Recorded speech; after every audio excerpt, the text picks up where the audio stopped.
As the checkered flag waved over Willow Grove Speedway, nobody could believe their eyes.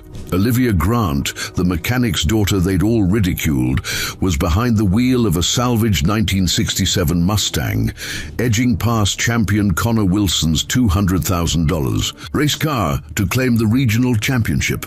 6 months earlier, she'd been just another grease-stained nobody, scraping by in her father's failing garage, mocked for even suggesting she could compete with a junkyard car she'd rebuilt herself. But today, as thousands of spectators rose to their feet in disbelief, she proved that sometimes the most unexpected victories come from those who were never given a chance to begin with.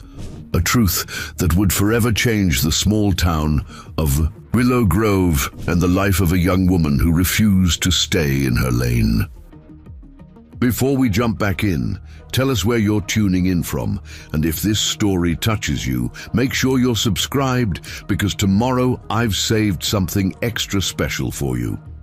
The morning light filtered through the dusty windows of Grant's Auto Repair, illuminating floating particles that danced in the air. Olivia Grant, her dark hair tied back in a practical ponytail, wiped sweat from her brow as she leaned deep into the engine compartment of a 2008 Ford F-150. Her hands moved with practiced precision, tracing the path of wires and hoses with the confidence of someone who had been doing this her entire life. "Hand me that 10mm socket, would you, Dad?" She called out, her voice echoing in the cavernous garage. Warren Grant shuffled across the concrete floor, his once strong frame now slightly stooped after decades hunched over engines. He sifted through a worn toolbox, the lines on his weathered face deepening as he squinted. "Here you go, Liv," he said, placing the tool in her outstretched hand. "Mr. Wright called again. Says he needs that truck by noon." Olivia nodded without looking up.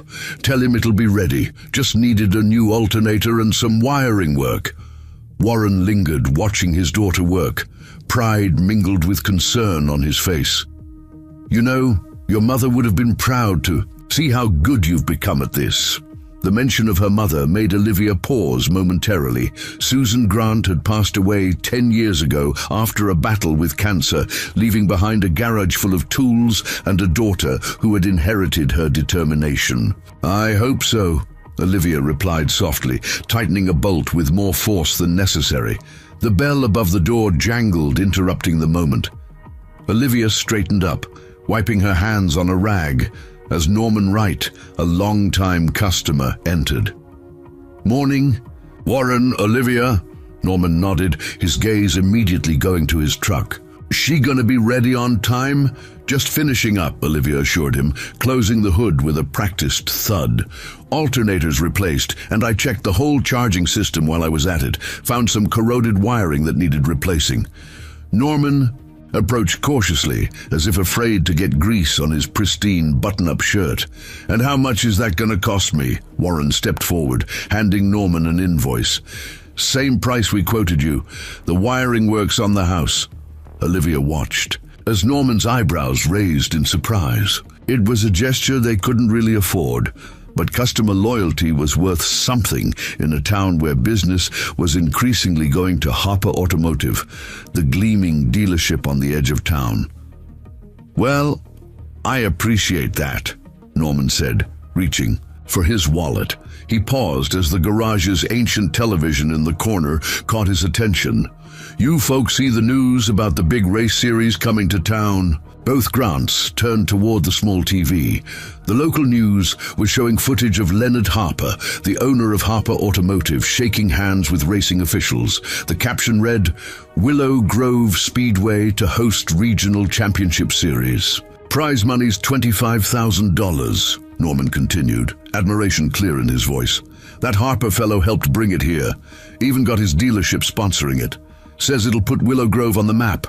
Warren scoffed softly. "More. Like put his business on the map." "Dad," Olivia chided gently. Though she shared his sentiment, Norman handed over a check. "All the hotshots will be racing. That Connor Wilson fellow who won 3 championships last year is already registered." He glanced around the half-empty garage. Shame you folks aren't involved. Could use the exposure. After Norman left with his truck, Olivia found herself staring at the now muted television, where footage showed race cars speeding around a track. Never understood the appeal, Warren remarked, organizing tools. Bunch of folks driving in circles. But Olivia wasn't listening. Her mind was calculating, planning. The garage had been struggling for months. Bills were piling up and customers were dwindling as Harper's flashy dealership and service center expanded. $25,000, she murmured. Warren turned, frowning. What was that? The prize money, Olivia said louder now. That could save the garage. Warren laughed, then realized his daughter wasn't joking. Liv, you can't be serious. Those are professional drivers with corporate sponsors and teams of mechanics. I know engines better than half those drivers, Olivia countered, a familiar stubbornness setting her jaw. And I've been driving since I was 15. Driving and racing are completely different things, Warren argued, concern creeping into his voice. Not to mention you'd need a race car, which we definitely can't afford. Olivia fell silent, but her mind continued racing. Later that afternoon, as she worked alone on an oil change, she heard the familiar rumble of a tow truck outside. Marvin Taylor, the owner of Taylor's salvage yard and an old friend of her father's, was dropping off a junked vehicle. Wiping her hands, she stepped outside just as Marvin was lowering a battered car onto their lot. Despite the dents and rust, Olivia immediately recognized the distinctive lines of a 1967 Ford Mustang. What's the story with this one? She asked, approaching Marvin as he completed the delivery paperwork. Insurance write-off, Marvin explained. Owner wrapped it around a tree. Engine block still good though, and the frame isn't compromised. Thought your dad might want it for parts. Olivia walked around the car slowly, her expert eye seeing beyond the damaged exterior to the potential underneath. How much? Marvin looked up in surprise. For the whole car? Your dad usually just buys specific parts. I'm asking for myself, Olivia clarified. How much? Marvin scratched his beard. Considering it needs a ton of work? 500? Olivia nodded, already mentally calculating the repairs needed. I'll take it. When Warren returned from running errands, he found Olivia already working on the Mustang, parts spread out methodically around her. What's all this? He asked, confusion. Evident, my race car, Olivia replied without looking up. Warren stared in disbelief. You're not really thinking of entering that race? I am, she confirmed, determination hardening her voice. And I'm going to win. Warren shook his head. Liv, be realistic. Even if you could get this running, which would be a miracle. You've never raced before. Olivia finally looked up, grease already streaking her cheek. Mom always said Grants don't back down from a challenge. The mention of Susan silenced Warren momentarily. This isn't just a challenge, Liv. It's our chance to save the garage, Olivia interrupted. The bank gave us 3 months, Dad. 3 months before they foreclose. This prize money could change everything. Warren's shoulders sagged with the weight of a truth he'd been trying to shield her from. You heard about the notice? I pay the bills too, remember? Olivia stood up, wiping her hands. We're not giving up without a fight. 2 days later, Olivia was deep into the Mustang restoration when the bell jangled again. This time, it wasn't a customer, but Julie Martin, waitress at the local diner, and Olivia's childhood friend. So the rumors are true, Julie said, surveying the disassembled car. You're really planning to race. Olivia emerged from under the chassis. News travels fast. Julie handed her a to-go cup of coffee. Honey, it's Willow Grove. I heard it from Betty at the salon, who heard it from Sheriff Johnson, who apparently saw you buying racing harnesses at the auto parts store yesterday. Olivia accepted the coffee gratefully. And what's the verdict from the town gossips? Julie hesitated. Mixed reviews. Some folks think it's brave. Others, she trailed off. Think. I'm crazy, Olivia finished for her. They're saying a woman mechanic with a junker car doesn't stand a chance against professional racers, Julie admitted reluctantly. Olivia took a long sip of coffee, the bitter liquid matching her mood. Well, they're welcome to place their bets against me. Julie perched on a nearby stool. I'll put my money on you any day, but are you sure about this? Connor Wilson has corporate sponsors and a whole team. I have something better, Olivia replied confidently. I have decades of Grant family mechanical knowledge and nothing to lose. The conversation was interrupted by the rumble of expensive engines. Through the open bay door, they watched as 3 modified race cars cruised slowly down Main Street, drawing attention from everyone on the sidewalk. In the lead was a gleaming red Chevrolet Camaro with Wilson Racing emblazoned on its side. Behind the wheel sat Connor Wilson himself, sunglasses hiding his eyes, but not his smug expression as he surveyed the small town. The champion has arrived, Julie murmured. The procession stopped directly in front of Harper Automotive, where Leonard Harper stood waiting with a photographer from the local paper. As Connor stepped out of his car to shake Harper's hand, a small crowd gathered. Olivia wiped her hands and walked to the edge of the garage property for a better view. She could hear snippets of the impromptu press conference. Willow Grove is honored to host such distinguished racers, Harper was saying, his silver hair catching the sunlight. And Harper Automotive is proud to be the primary sponsor of what promises to be an exciting championship series. Connor took the microphone next. I've raced all over the country, but there's something special about bringing racing to communities like this. I understand this is your first major racing event? Harper nodded. Indeed, we've upgraded the old speedway especially for this series. Well, Connor continued, flashing a practiced smile for the camera, I hope the local talent won't be too disappointed when we professionals show them how it's done. Laughter rippled through the crowd. Olivia felt heat rising to her cheeks.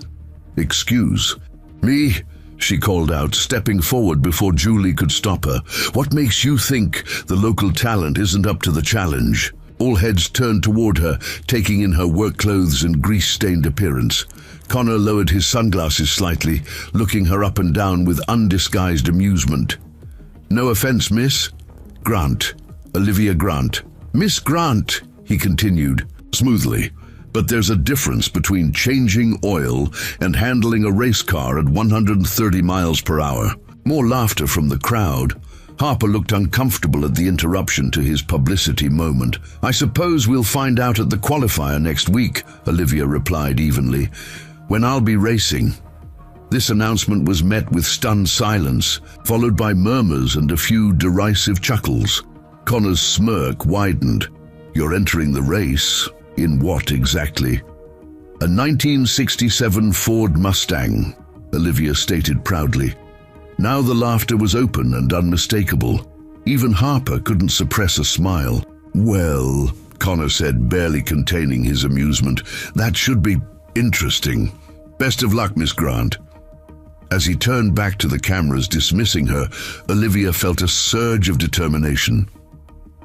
Mr. Wilson, she called out, causing him to turn back reluctantly. Save your luck. You're going to need it more than I will. With that, she turned and walked back to her garage, ignoring the whispers that followed her. Julie hurried to catch up. Did you just publicly challenge the 3-time regional champion? Julie asked incredulously.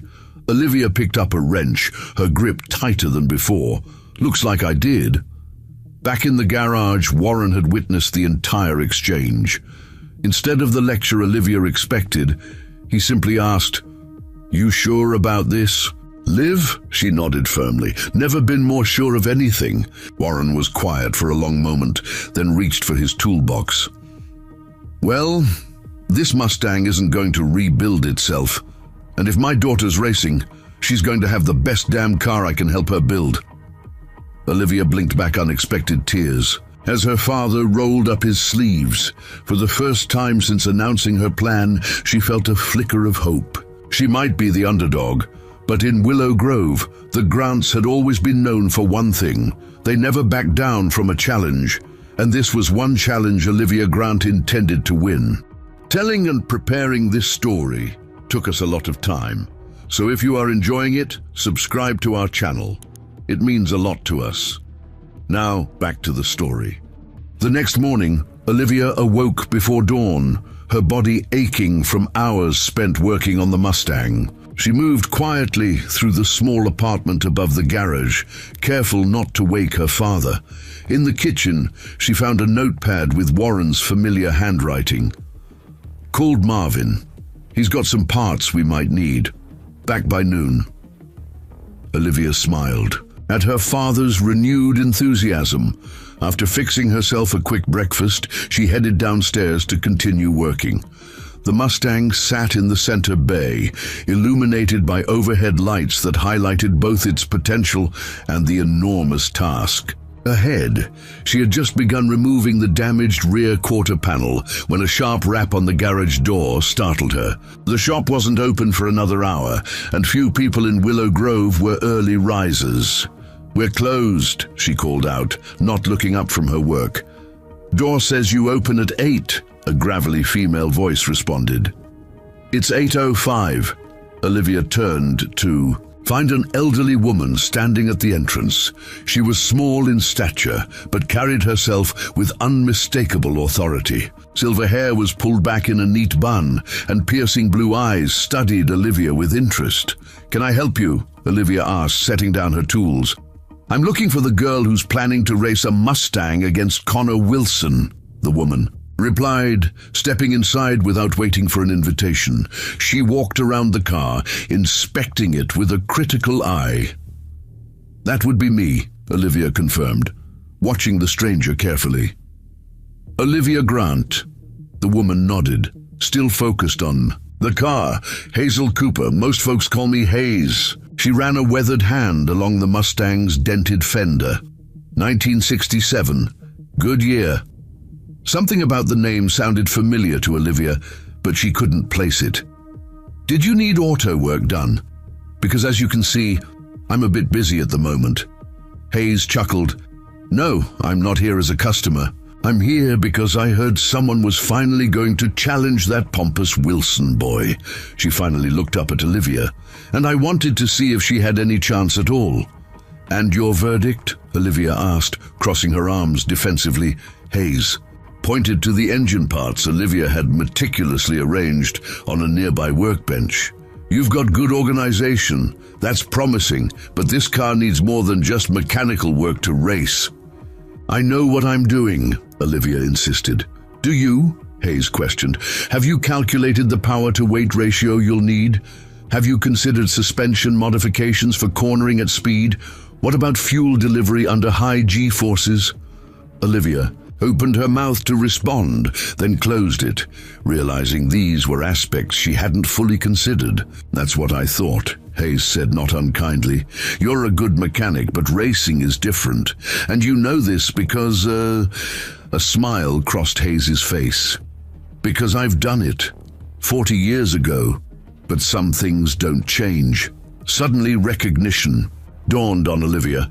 "Wait, Hazel Cooper? The Hazel Cooper? The first woman to win at Willow Grove Speedway back in the 70s? Hayes gave a modest nod. "Before they shut down the women's division. Said it wasn't economically viable." She made air quotes with her fingers. Truth was, the men didn't like getting beat by women. Olivia's irritation transformed into curiosity. "My dad used to mention you. Said you could handle a car better than anyone he'd ever seen." "Your dad's Warren Grant?" When Olivia nodded, Hayes's expression softened. "He was one of the few mechanics who'd work on my car without trying to tell me I didn't belong on the track." The garage door rattled open as Warren returned, carrying a box of parts. He stopped short at the sight of Hayes. "Well, I'll be damned," he said, setting down the box. "Hazel Cooper. Haven't seen you in, 20 years? 23, Hayes corrected with a smile. "Not since you helped me restore that Thunderbird." Warren turned to Olivia. "Hayes here was the best damn driver this county ever produced." Until they pushed her out, Olivia added. Hayes waved a dismissive hand. Ancient history. But when I heard about your daughter's challenge, I had to come see for myself. She glanced again at the Mustang. She's got guts, Warren. I'll give her that. Gets that from her mother, Warren said proudly. What she needs is guidance, Hayes replied, turning back to Olivia. You've got heart and you've got mechanical skills, but racing is a different beast altogether. Olivia considered this, then asked, would you be willing to teach me? Hayes raised an eyebrow.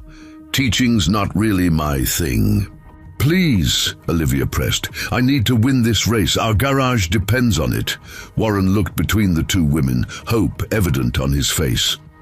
The bank's foreclosing, Hayes. 3 months from now, this place won't be ours anymore unless we can come up with the money. Hayes was quiet for a long moment, studying Olivia intently. Qualifiers are in 2 weeks. That's not much time. I'm a quick learner, Olivia assured her. And stubborn as a mule, I'd wager, Hayes added with a hint of a smile. All right, I'll help you, but on one condition. Name it. You do exactly as I say, no questions asked, Hayes stated firmly. Racing isn't just about going fast. It's about precision, strategy, and knowing when to hold back. Olivia nodded eagerly. Deal. We start tomorrow, Hayes said, turning to leave. 5 a.m. at my place. Bring work gloves and wear something you don't mind getting dirty. After Hayes departed, Warren looked at his daughter with a mixture of concern and pride. You sure about this, Liv? Hayes doesn't go easy on anyone. I'm sure, Olivia replied, determination setting her jaw. This is our chance, Dad. The next morning found Olivia pulling up to Hayes's property on the outskirts of town. The modest farmhouse was surrounded by an expansive yard that contained various outbuildings and, to Olivia's surprise, what appeared to be a dirt track carved into the land behind the house. Hayes emerged from the largest barn, wiping her hands on a rag. Right on time, good. Promptness matters in racing. She led Olivia into the barn, which turned out to be a well-equipped workshop. Various car parts hung from walls, tools were meticulously organized, and in the center sat a covered vehicle. First lesson, Hayes announced, isn't about driving at all, it's about understanding your vehicle. She pulled the cover off to reveal a beautifully maintained 1965 Ford Mustang Fastback, painted a deep midnight blue. This was my baby, Hayes explained, running her hand lovingly over the hood. Won 17 races in her. Olivia circled the car in awe. She's beautiful. And temperamental, Hayes added, just like all the best things in life. She gestured for Olivia to follow her to a workbench where blueprints and diagrams were spread out. Before you ever sit behind that wheel, you need to understand exactly what happens when you push the pedal, turn the wheel, or shift gears. For the next several hours, Hayes took Olivia through the intricacies of performance engineering, explaining modifications she had never considered. The discussion moved from weight distribution to aerodynamics to fuel systems specially designed for racing conditions. By midday, Olivia's head was spinning with new information. Hayes finally seemed satisfied and handed her a bottle of water. You've got the foundation, she said approvingly. Now let's talk about your car. What's your plan? Olivia outlined her restoration strategy, incorporating the morning's lessons. Hayes nodded occasionally, interrupting with suggestions and corrections. The suspension will be your biggest challenge, Hayes noted. That year model wasn't built for the kind of cornering you'll need. We'll have to get creative. I've been saving some parts from other projects, Olivia mentioned. And Dad's reaching out to old contacts. Good. You'll need every advantage, Hayes said. Because Connor Wilson doesn't just have talent, he has resources and a team behind him. And what do I have? Olivia asked. A slow smile spread across Hayes's weathered face. You have me. And I've been waiting 40 years to see someone put that smug Harper dealership crowd in their place. That evening, Olivia returned to the garage, exhausted but energized, her notebook filled with Hayes's instructions and diagrams. She found Warren working on the Mustang's engine block, which he'd mounted on a stand for easier access. "How'd it go with Hayes?" he asked, looking up from his work. "She's brilliant," Olivia replied, setting down her bag. "Tough, but brilliant." Warren chuckled. "That sounds like Hayes. She giving you a hard time?" "Just enough to make me better," Olivia assured him. She examined the engine work he'd completed. "This looks great, Dad." "Thanks. Got a visit while you were gone," Warren mentioned casually. Leonard Harper himself. Olivia stiffened. "What did he want?" "To express his concerns about your entry in the race," Warren explained, mimicking Harper's formal tone. "Said he didn't want to see you get hurt or embarrassed." "How considerate of him," Olivia remarked sarcastically. "He also mentioned that if we were having financial difficulties, he'd be more than happy to discuss purchasing the garage," Warren added, anger seeping into his voice. "Said it would make a good satellite location for his service department." Olivia's jaw tightened. So that's his game. Use Connor to dominate the race, boost his dealership's profile, and swoop in to buy out the competition. "Pretty much," Warren agreed. "I told him we weren't interested." "Good," Olivia said firmly, "because after I win that race, Harper Automotive will be the last place anyone in Willow Grove takes their car." The next morning, Olivia arrived at Hayes's farm to find a surprise waiting. The dirt track behind the house had been prepped, with orange cones set up in a specific pattern. "Today you learn to drive," Hayes announced, tossing Olivia a helmet. "Not that Sunday driving you do on public roads, real driving." "In your Mustang?" Olivia asked, eyeing the vintage vehicle parked nearby. Hayes snorted. "Not a chance in that." She pointed to an old Ford sedan that had seen better days. "You need to learn the principles before you earn the right to drive anything valuable." For the next several hours, Hayes put Olivia through grueling exercises, slaloms, tight cornering, threshold braking, and controlled slides. Time and again, Olivia found herself making mistakes, misjudging turns, or braking too late. "Again," Hayes would call out after each error, "and this time, feel the weight transfer. The car is telling you what it needs." By late afternoon, Olivia's arms ached from wrestling with the wheel, but she was beginning to understand what Hayes meant. The car wasn't just a machine. It was a partner, communicating through every vibration and shift in momentum. "One more. Run," Hayes instructed as the sun began to set. Put it all together. Exhausted but determined, Olivia made her final circuit of the day. This time, something clicked. She found herself anticipating the car's reactions, working with the physics rather than fighting against them. When she pulled to a stop in front of Hayes, the older woman's expression had transformed from critical to quietly impressed. "Not bad," Hayes admitted, the closest thing to praise Olivia had heard all day. "You might have a natural feel for this after all." Olivia couldn't suppress her grin. "It's like you said, the car tells you what it needs, you just have to listen." "Exactly," Hayes nodded approvingly. "Tomorrow, we work on race strategy. For now, go home and rest. You've earned it." The following days fell into an intense rhythm. Mornings with Hayes, learning driving techniques and racing strategies. Afternoons and evenings, working on the Mustang with Warren. Word of Olivia's efforts had spread through town, drawing mixed reactions. Some locals stopped by to offer encouragement, or parts they had lying around. Others simply came to gawk, skepticism written plainly on their faces. One evening, a week before the qualifier, Olivia was alone at the garage when a sleek sports car pulled up outside. Connor Wilson stepped out, dressed casually but expensively, his confident swagger unmistakable as he entered the shop. "Miss Grant," he greeted her with a thin smile.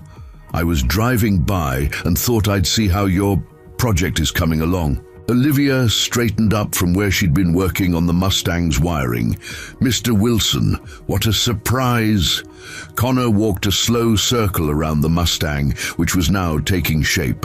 The body had been restored, the engine rebuilt and modified. It was far from the rusted wreck it had been just weeks ago.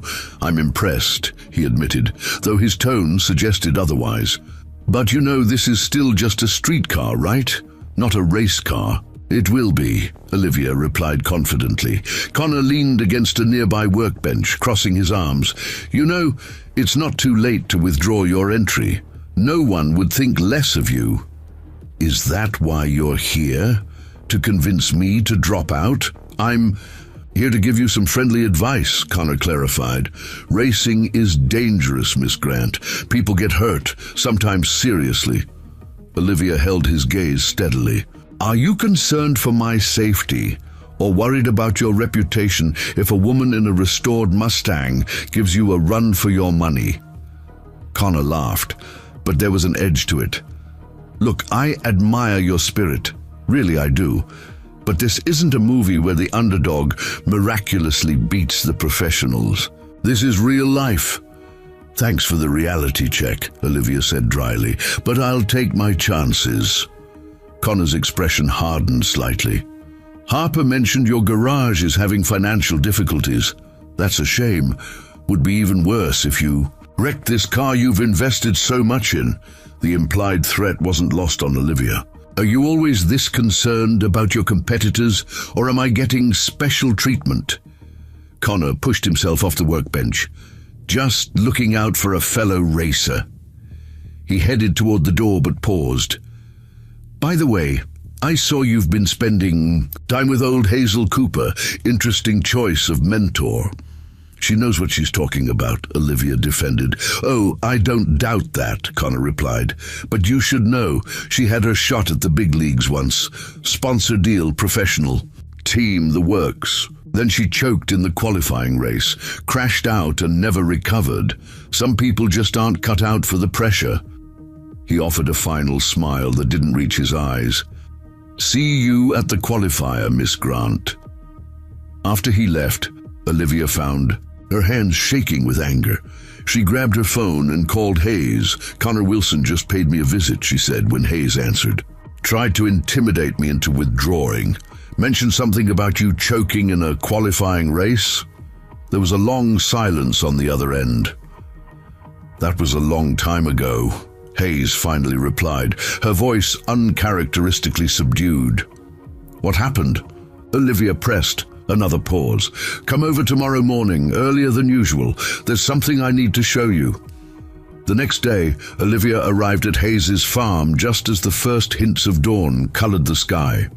She found her mentor in the workshop, a dusty cardboard box open on the table. You asked about what happened, Hayes said without preamble, pulling out yellowed newspaper clippings and photographs. This is what happened. Olivia examined the materials. Articles about Hayes's early racing career, her groundbreaking wins, and finally, coverage of a major qualifying race in Charleston. The headline read, Local Female Racer Crashes Out of National Qualifier. What Wilson didn't tell you, Hayes continued, was that my brake line was cut. Olivia looked up in shock. What? Hayes nodded grimly. Never could prove it, but I knew. I checked that car myself before the race. Everything was perfect. Did you have any idea who might have done it? I had my suspicions, Hayes replied. There was a lot of money riding on that race, and a lot of people who didn't want to see a woman advance to the national circuit. She sighed heavily. But without proof, accusations would have just made me look like a sore loser. So you walked away, Olivia concluded quietly. I had to, Hayes acknowledged. The crash ruined my reputation and my knee. By the time I recovered physically, the sponsors had moved on. The moment was gone. She fixed Olivia with an intense gaze. The reason I'm telling you this is because you need to be careful. Racing isn't just about skill. It's about the people around you, the money involved, the reputations at stake. You think Connor or Harper might try something similar?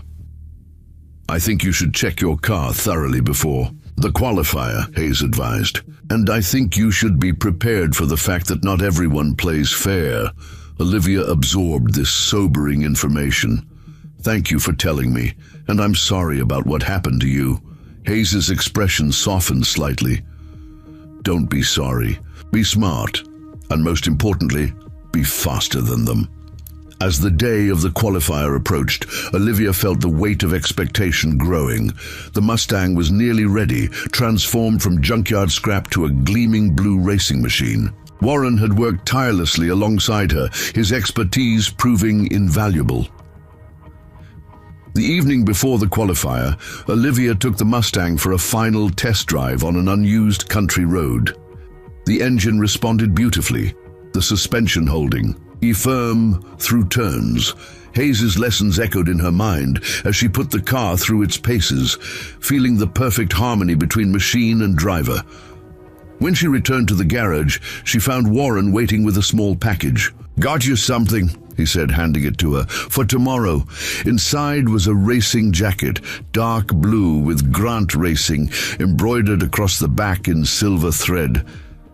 "Dad, it's perfect," she said, running her fingers over the stitching. "Your mother helped design that logo years ago," Warren explained. "We always thought we might start a racing team someday, but life had other plans." Olivia hugged him tightly. "Thank you." Warren cleared his throat, emotion making his voice rough. "We're proud of you, Liv, no matter what happens tomorrow." Olivia nodded against his shoulder. "I won't let you down." As night fell over Willow Grove, the Mustang stood ready in the garage, meticulously checked and double-checked. Tomorrow would bring the qualifier, and with it, Olivia's first real test. The whispers and doubts of the town, the smugness of Connor, Wilson, the financial pressure of the bank's deadline, all of it would come to a head on the track. But for tonight, in the quiet of the garage her family had built, Olivia felt a strange sense of peace. Win or lose, she was doing something that mattered. She was fighting for her family's legacy, and in the process perhaps creating one of her own. The qualifier day dawned clear and bright, the kind of perfect spring morning that usually lifted Olivia's spirits. Today, however, her stomach churned with nervous energy as she drove the Mustang toward Willow Grove Speedway, Warren following in his pickup truck with their tools and spare parts. The once neglected local track had been transformed. New grandstands gleamed in the morning sun, and the freshly paved surface looked smooth and inviting. Harper Automotive banners hung everywhere, along with advertisements for the championship series that would follow the day's qualifiers. When Olivia pulled into the competitors' area, heads turned. The Mustang's engine had a distinctive rumble that commanded attention. She parked in her assigned spot and climbed out, immediately noticing the stark contrast between her operation and the others. While she had Warren and a toolbox, most competitors had arrived with trailers, teams of mechanics, and professional equipment. Connor Wilson's setup was particularly impressive. A large trailer emblazoned with his sponsor's logos, a team in matching uniforms, and a cordoned-off area where his red Camaro sat under an awning. "Quite the spectacle, isn't it?" Hayes's voice came from behind her. The older woman surveyed the scene with a critical eye. All these fancy setups and expensive sponsors. She patted the Mustang's fender. "Good thing races are won on the track, not in the pit area." Olivia smiled gratefully. "Thanks for coming." "Wouldn't miss it," Hayes replied. "Have you registered yet?" Warren approached with their paperwork. "Just about to. They're taking sign-ins at the main office." As they walked toward the registration area, Olivia noticed people pointing and whispering. Word about the mechanic's daughter had spread throughout Willow Grove and neighboring communities. Whether they were rooting for her or against her remained to be seen. At the registration desk, a bored-looking official barely glanced up as she approached. "Name and vehicle?" Olivia Grant, 1967 Ford Mustang. This made him look up, recognition dawning. You're the local entry, the one everyone's talking about? That's me, Olivia confirmed, sliding her paperwork across the desk. The official examined her entry form with sudden interest. You know this is a serious competition, right? These guys race professionally. I'm aware, Olivia replied coolly. Is there a problem with my registration? Before he could answer, Leonard Harper appeared, his silver hair perfectly styled, his casual attire clearly expensive. Miss Grant, he greeted with practice charm. I'm glad you decided to join us today. He turned to the official. Is everything in order with Miss Grant's registration? Just reviewing the paperwork, Mr. Harper, the official responded, straightening in his chair. Excellent. We want to make sure all our local talent gets a fair chance, Harper said smoothly. To Olivia, he added, I must say I admire your spirit. It takes courage to enter a competition of this caliber. Or skill, Hayes interjected, stepping forward. Sometimes it just takes skill. Harper's smile faltered slightly as he recognized Hayes. Ms. Cooper, it's been a long time. Not long enough, Leonard, Hayes replied with a tight smile. An awkward silence followed, broken, when the official handed Olivia her participant badge and vehicle number. Technical inspection is in 30 minutes, he informed her. Track opens for practice laps 15 minutes after inspection clears. As they walked away, Olivia gave Hayes a questioning look. You and Harper have history? You could say that, Hayes responded cryptically. Let's just say he hasn't always been the town's golden boy. There was a time when he was just a hungry, young businessman willing to do whatever it took to get ahead. Back at their pit area, Warren was already checking the Mustang systems one final time. Everything looks good, he reported. Oil pressure's perfect, fuel mixture is dialed in, tire pressure set for qualifying. Remember what we discussed, Hayes instructed Olivia as they waited for the technical inspector. In qualifying, you're not racing other cars. You're racing the clock. Clean lines, consistent speed, and hit your marks. Save the aggressive moves for the main event. When the inspector arrived, his skepticism was evident as he circled the Mustang.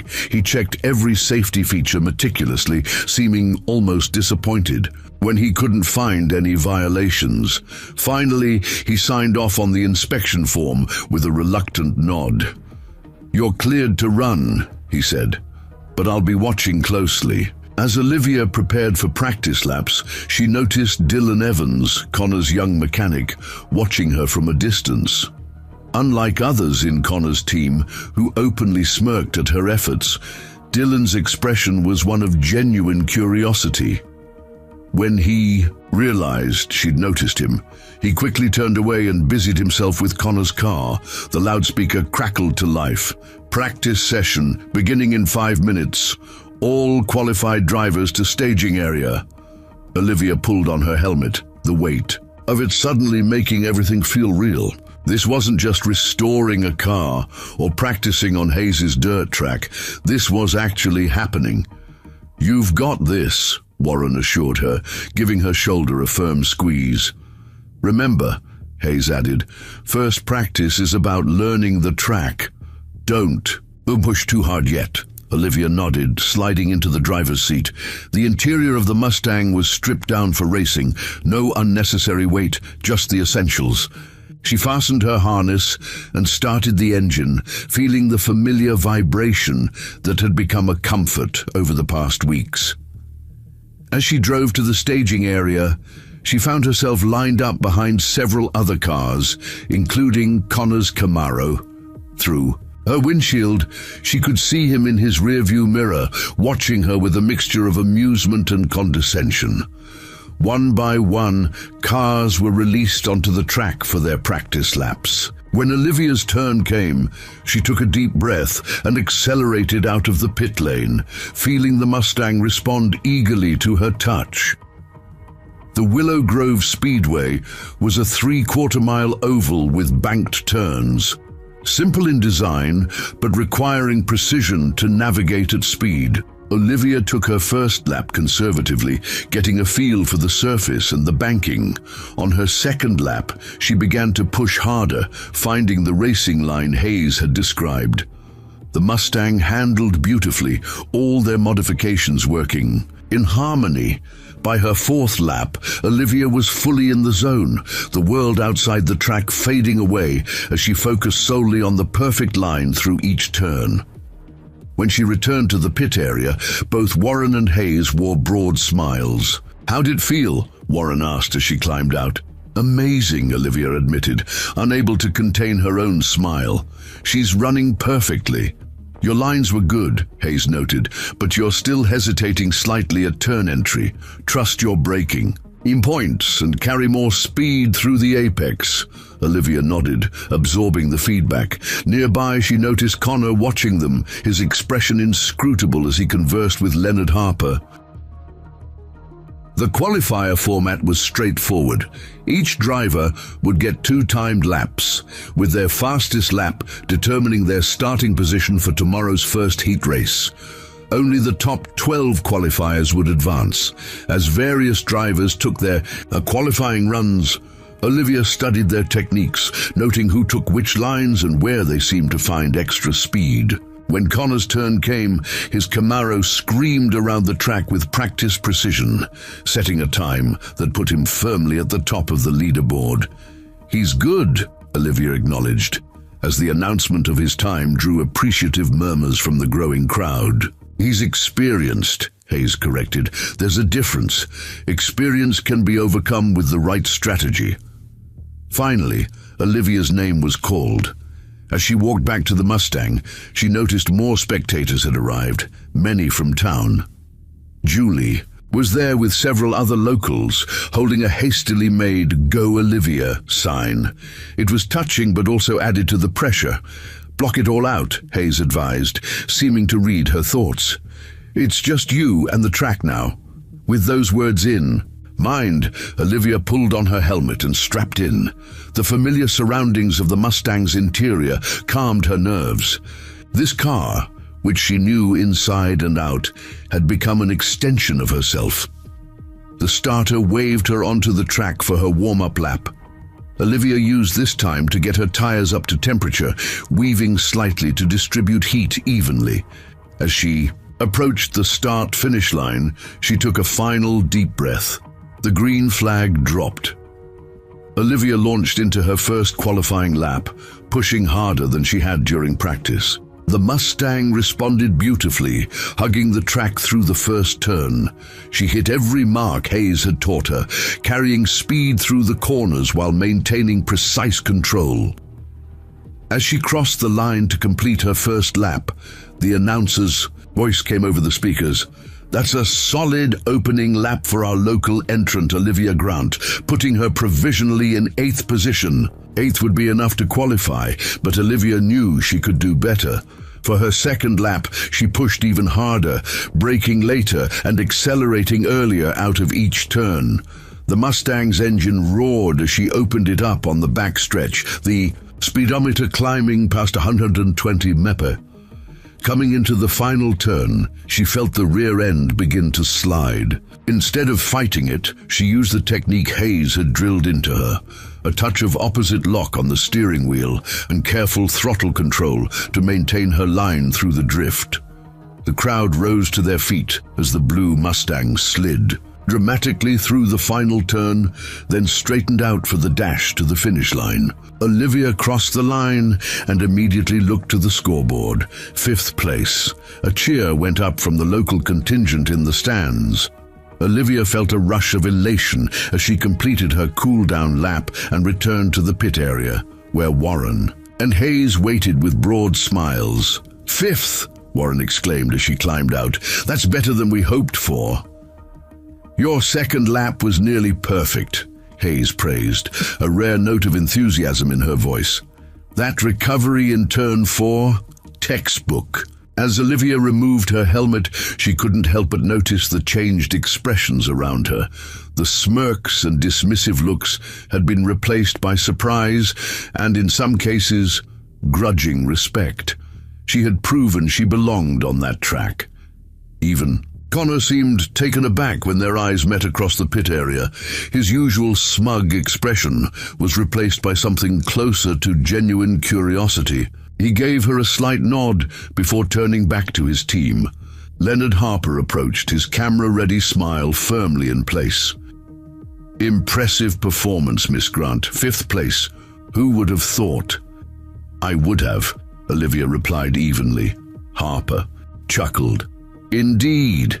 Well, you've certainly made tomorrow's heat race more interesting." He glanced at her car. "That Mustang of yours has quite a story. Local girl salvages junkyard car to race against professionals. The press will eat it up." "Is that why you're here, Leonard?" Hayes asked. "Looking for a human interest angle to promote your dealership?" Harper's smile tightened. "I'm simply congratulating a surprising qualifier, Hazel. No need for hostility." "No hostility," Hayes assured him with a smile that suggested otherwise. "Just wondering about your sudden interest in Olivia's success." Harper glanced between the two women. "Well, I should check on the other competitors. Good luck tomorrow, Miss Grant. You've earned your spot." As Harper walked away, Olivia turned to Hayes. "What was that about?" "Just reminding Leonard that I'm watching him," Hayes replied cryptically. "Never trust a man who profits whether you win or lose." The rest of the day passed in a blur of congratulations from locals and final preparations for tomorrow's heat race. As the sun began to set, most teams packed up and headed out, planning to return early the next morning. Warren loaded their equipment into his truck while Olivia prepared to drive the Mustang back to the garage. "You did good today, Liv," he said, pride evident in his voice. "Your mom would have loved to see it." Olivia smiled at the mention of her mother. "Thanks, Dad." As they were about to leave, Dylan Evans approached hesitantly. Up close, he looked younger than Olivia had initially thought, barely in his mid-20s. "Excuse me, Miss Grant?" he called out. Olivia turned, surprised. "Yes?" Dylan glanced around, nervously, as if worried about being seen talking to her. "I just wanted to say that was some impressive driving. The way you handled that slide in turn 4 was incredible." "Thank you," Olivia replied, curious about his approach. "I also wanted to—" he hesitated, lowering his voice, "to warn you to be careful. Some of the guys weren't happy about you qualifying so high. I overheard some talk that didn't sound good." Olivia's guard went up immediately. "What kind of talk?" "Nothing specific," Dylan admitted. "Just comments about how it would be a shame if your car had problems tomorrow." He shook his head. "It's probably just talk, but I thought you should know." "I appreciate the warning," Olivia said sincerely. "Why tell me this, though? You work for Connor." Dylan shrugged. "I work on cars because I love them, not to help someone cheat. What you've done with that Mustang is amazing." He glanced over his shoulder. "I should go. Good luck tomorrow." As Dylan hurried away, Hayes approached, having overheard part of the conversation. "What was that about?"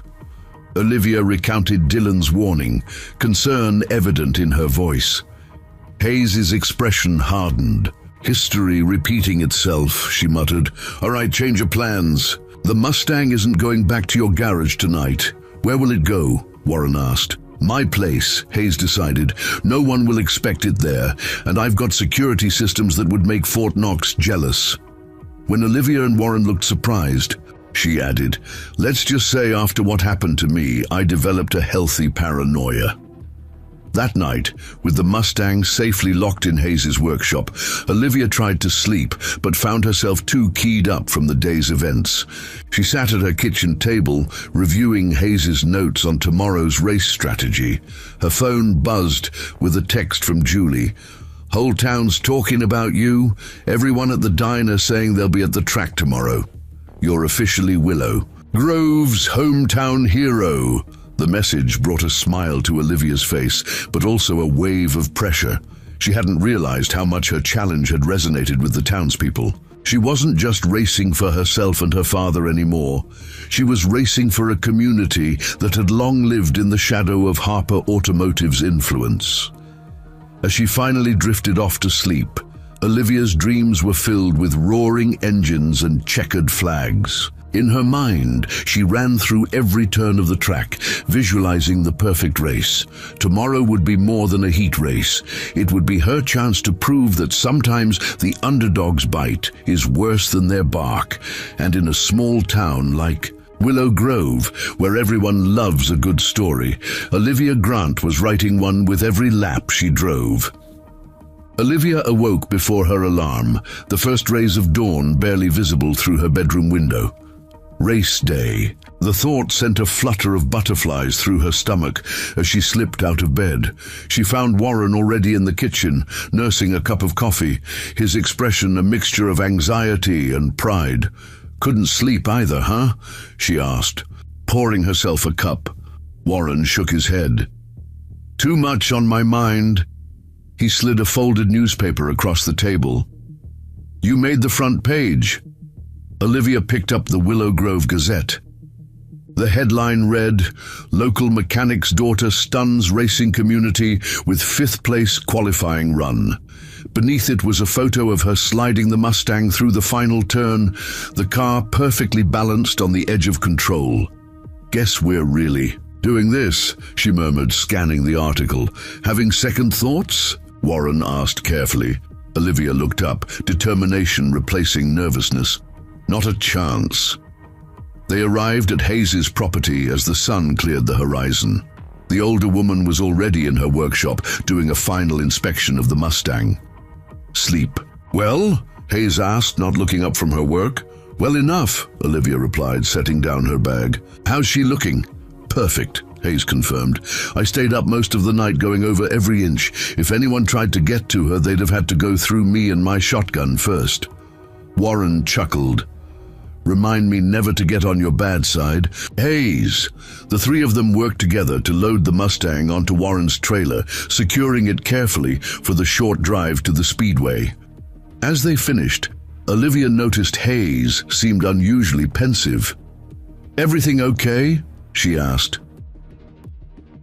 Hayes hesitated before answering. "Today's going to be different from yesterday. Qualifying is one thing, but heat races, they get physical.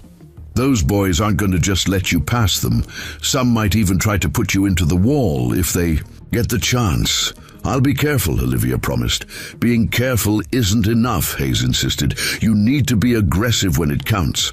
Establish early that you won't be pushed around. Racing has a way of sorting out who's got the nerve and who doesn't."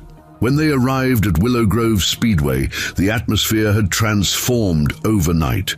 What had been a modest gathering for qualifiers was now a full-blown event, with packed grandstands and a festival-like atmosphere in the parking areas. Harper Automotive had set up displays showing their latest models, and food vendors lined the entrance.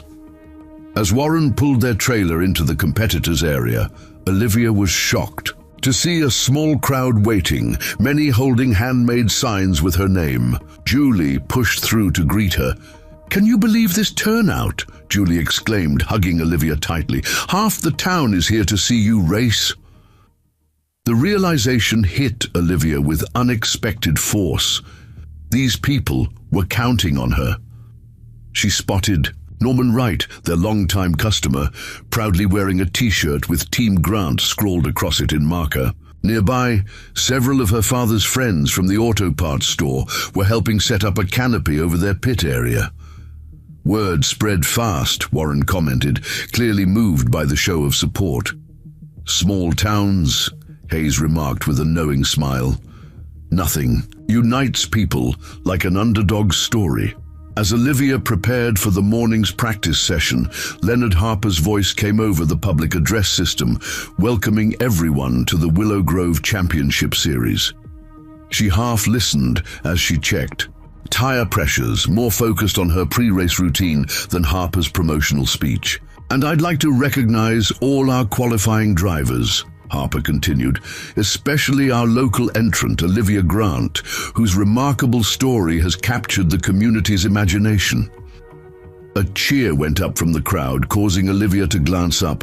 In surprise, Harper was laying it on thick, clearly recognizing the marketing value of her presence in the race. She caught Hayes's eye, and the older woman gave a subtle head shake as if to say, "Don't let it get to you."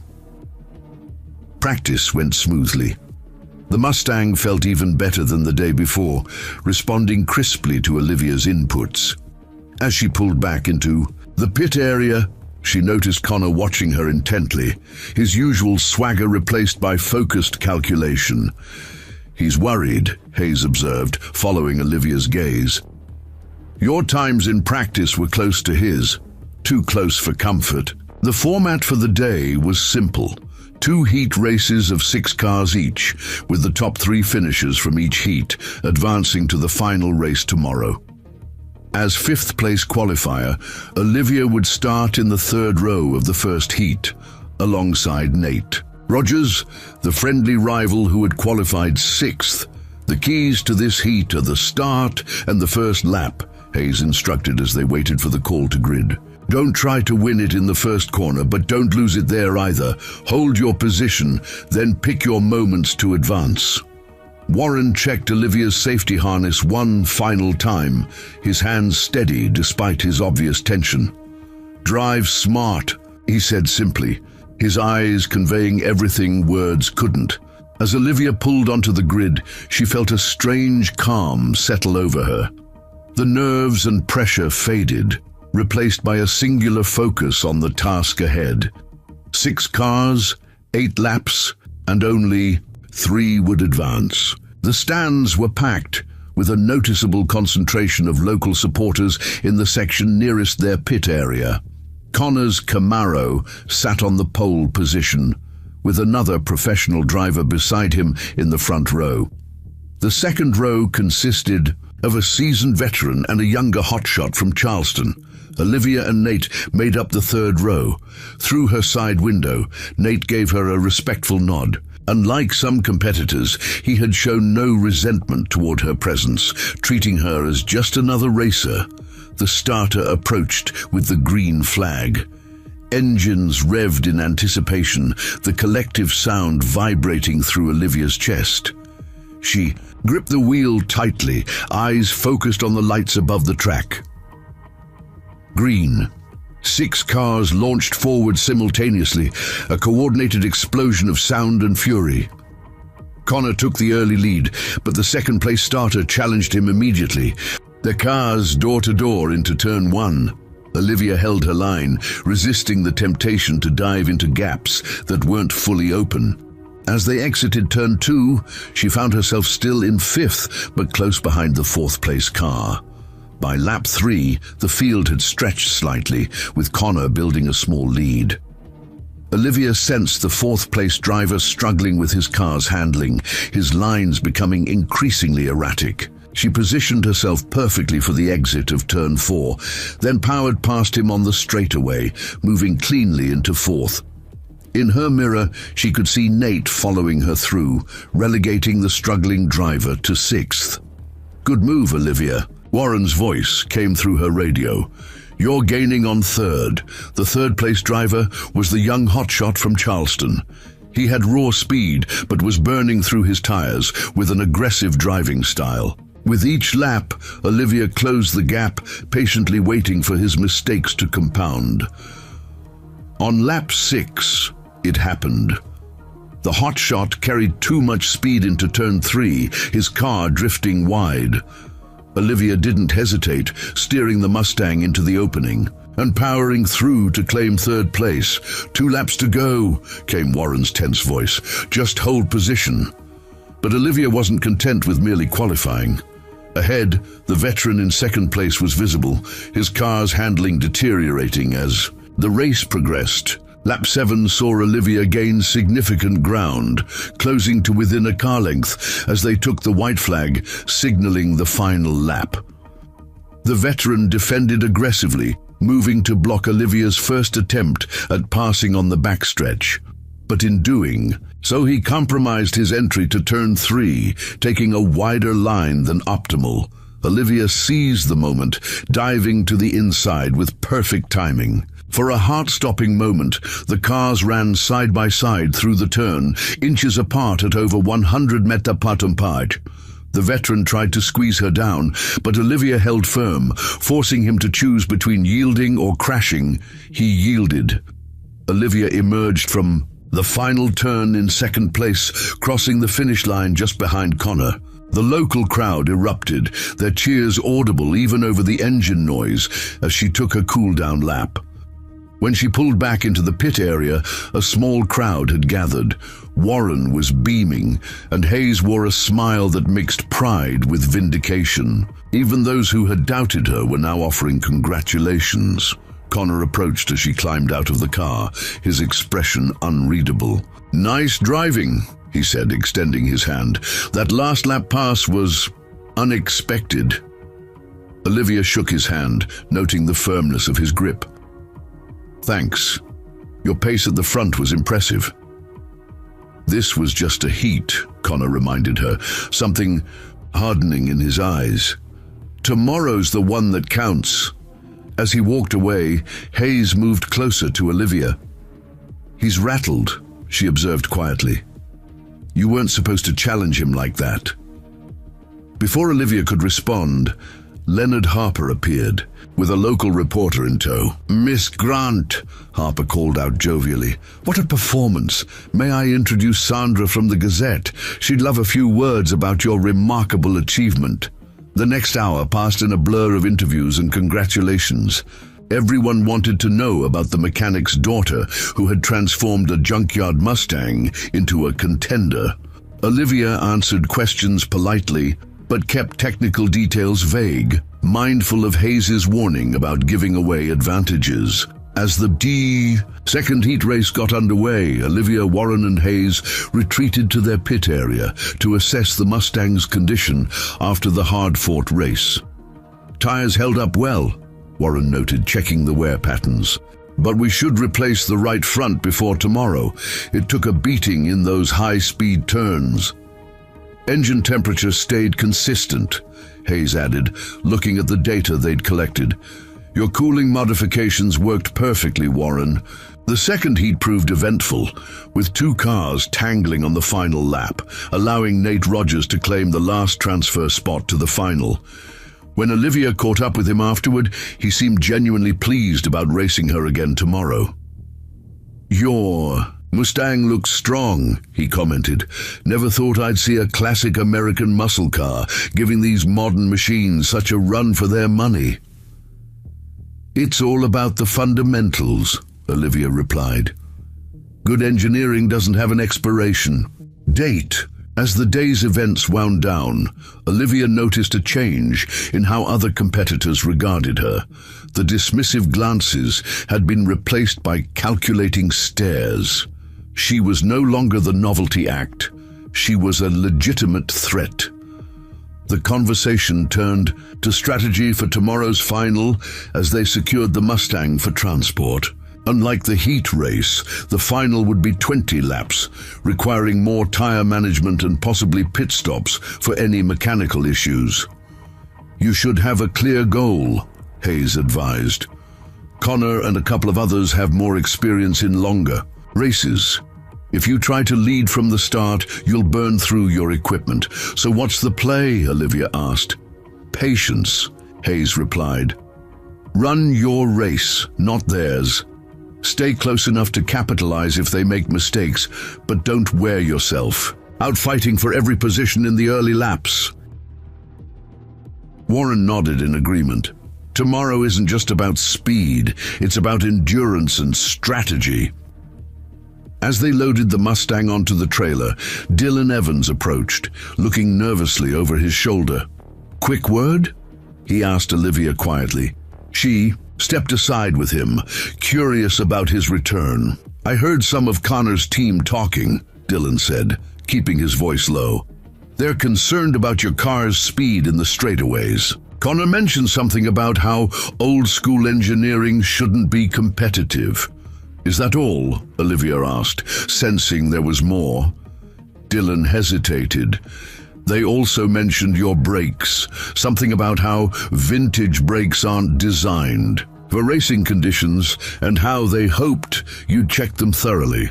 Olivia felt a chill that had nothing to do with the evening air. Sounds like they're hoping for a mechanical failure. Or planning one, Dylan suggested grimly. I'm not saying they'd go that far, but I'd double-check everything before tomorrow's race. If I were you, why are you telling me this? Olivia asked directly. You could lose your job.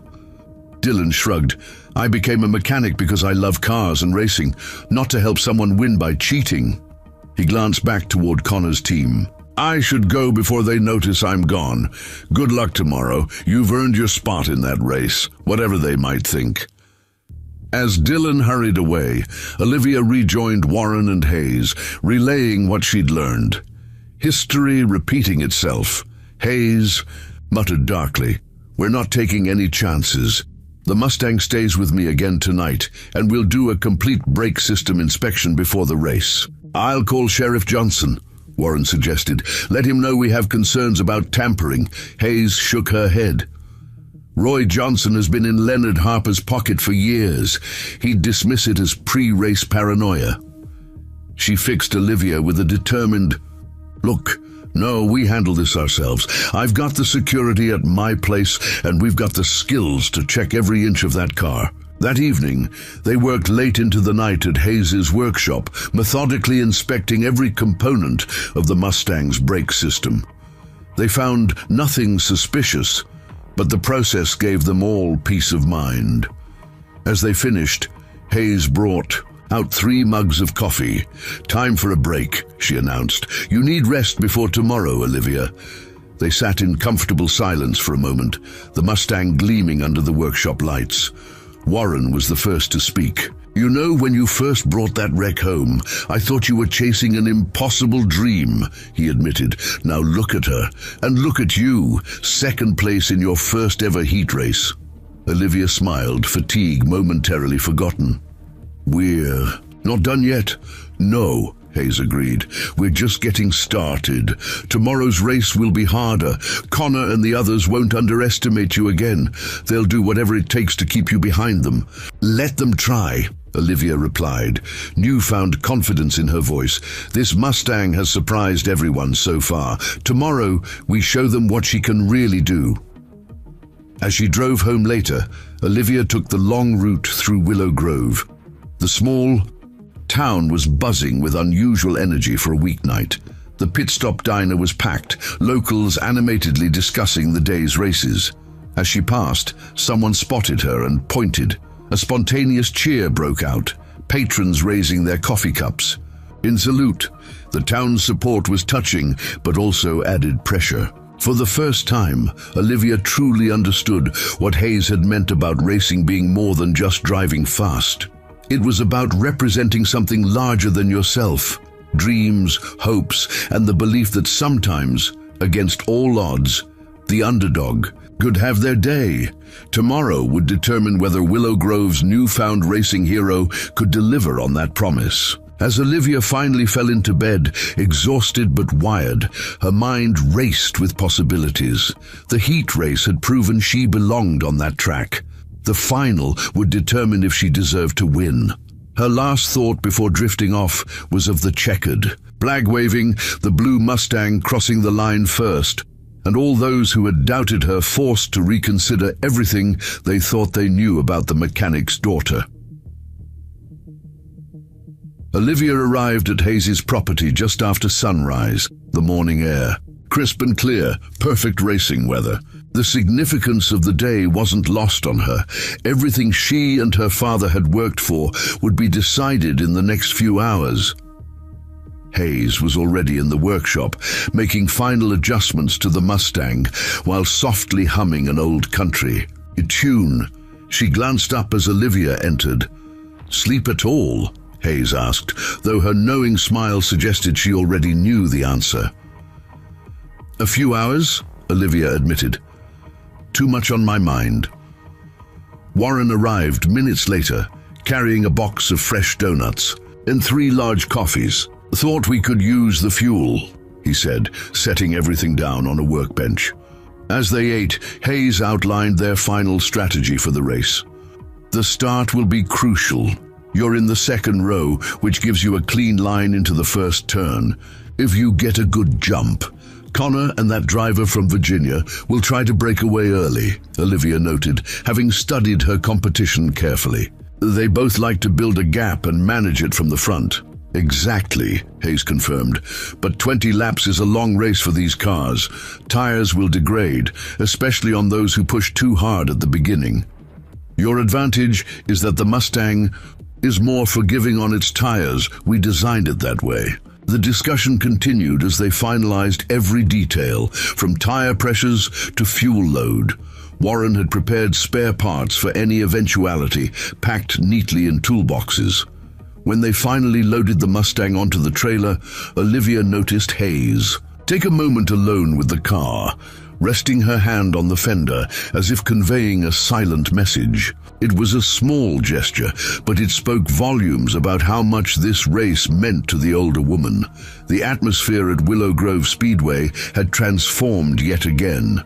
What had started as a local racing event now felt like a genuine spectacle. Cars filled the parking lots, and the grandstands were already crowded despite the early hour. A banner stretched across the main entrance read, "Championship Final Today." As they pulled into the competitors' area, Olivia spotted something unexpected, a group of young women wearing blue t-shirts with Team Grant printed on them. They cheered as the Mustang was unloaded from the trailer. Julie approached, wearing one of the shirts and beaming with pride. "Surprised? We had these made overnight. There's at least 50 of us wearing them today." "I don't know what to say," Olivia replied, genuinely moved. "You don't need to say anything," Julie assured her. "Just race like you did yesterday." The supportive atmosphere was dampened somewhat when Leonard Harper's sleek SUV pulled up nearby. He emerged, looking immaculate as always, followed by several representatives from his dealership and a camera crew from the regional news station. "Miss Grant," Harper called out, approaching with his media entourage. "The woman of the hour. Mind if we get a few shots of you with your remarkable vehicle? The human interest angle is generating tremendous publicity." Before Olivia could respond, Hayes stepped between them. "She's preparing for a race, Leonard. Photo ops can wait." Harper's practiced smile didn't waver. Of course. We wouldn't want to interfere with her concentration." To Olivia, he added, "Perhaps after the race, then. Win or lose, yours is the story everyone wants to hear." After Harper moved on, Warren muttered, "Convenient how he benefits regardless of the outcome." "That's Leonard," Hayes remarked darkly, "always playing both sides." Technical inspection passed without incident, though Olivia noticed the officials were more thorough with her car than with others. The message was clear. The outsider would be held to a higher standard. During the morning practice session, Olivia found the Mustang responding even better than the previous day. The overnight adjustments had improved its handling in the turns, while maintaining its strong straightaway speed. As she pulled back into the pit area, she spotted Connor watching her from his team's setup. Unlike the dismissive glances of days past, his expression now held focused calculation. She'd become a variable in his equation, a threat to be neutralized. Nate Rogers approached as she was checking tire temperatures. "Looking strong out there," he commented. "These guys didn't expect you to still be here." "Thanks," Olivia replied. "You're running well too." Nate grinned. "Not well enough to worry our friend in the red Camaro, but I'll take what I can get." He glanced over to where Connor was conferring with his team. Word around the pit is he's not happy about a Salvaged special keeping pace with his purpose-built race car. "His problem, not mine," Olivia responded with a shrug. "That's the spirit," Nate said, offering his fist for a bump. "See you out there. And hey, race hard but race clean, all right? Some of these guys might not." The warning echoed what Dylan had implied the day before, reinforcing Olivia's caution. Speaking of Dylan, she spotted him working on Connor's car, his expression tense. As he adjusted something under the hood, the final was scheduled for early afternoon. As start time approached, the drivers were called to a mandatory briefing where officials reviewed the rules and procedures. Olivia found herself standing next to Connor in the back of the group. "Nervous?" he asked quietly, not looking at her. "Focused," she corrected. A hint of a smile crossed his face. "You should be nervous. Yesterday was a heat. Today's different." "Because you'll be trying harder to keep me behind you?" she challenged. Connor finally turned to face her. "Because today separates the hobbyists from the professionals. 20 laps is a marathon compared to what you ran yesterday. Mistakes compound. Weaknesses get exposed."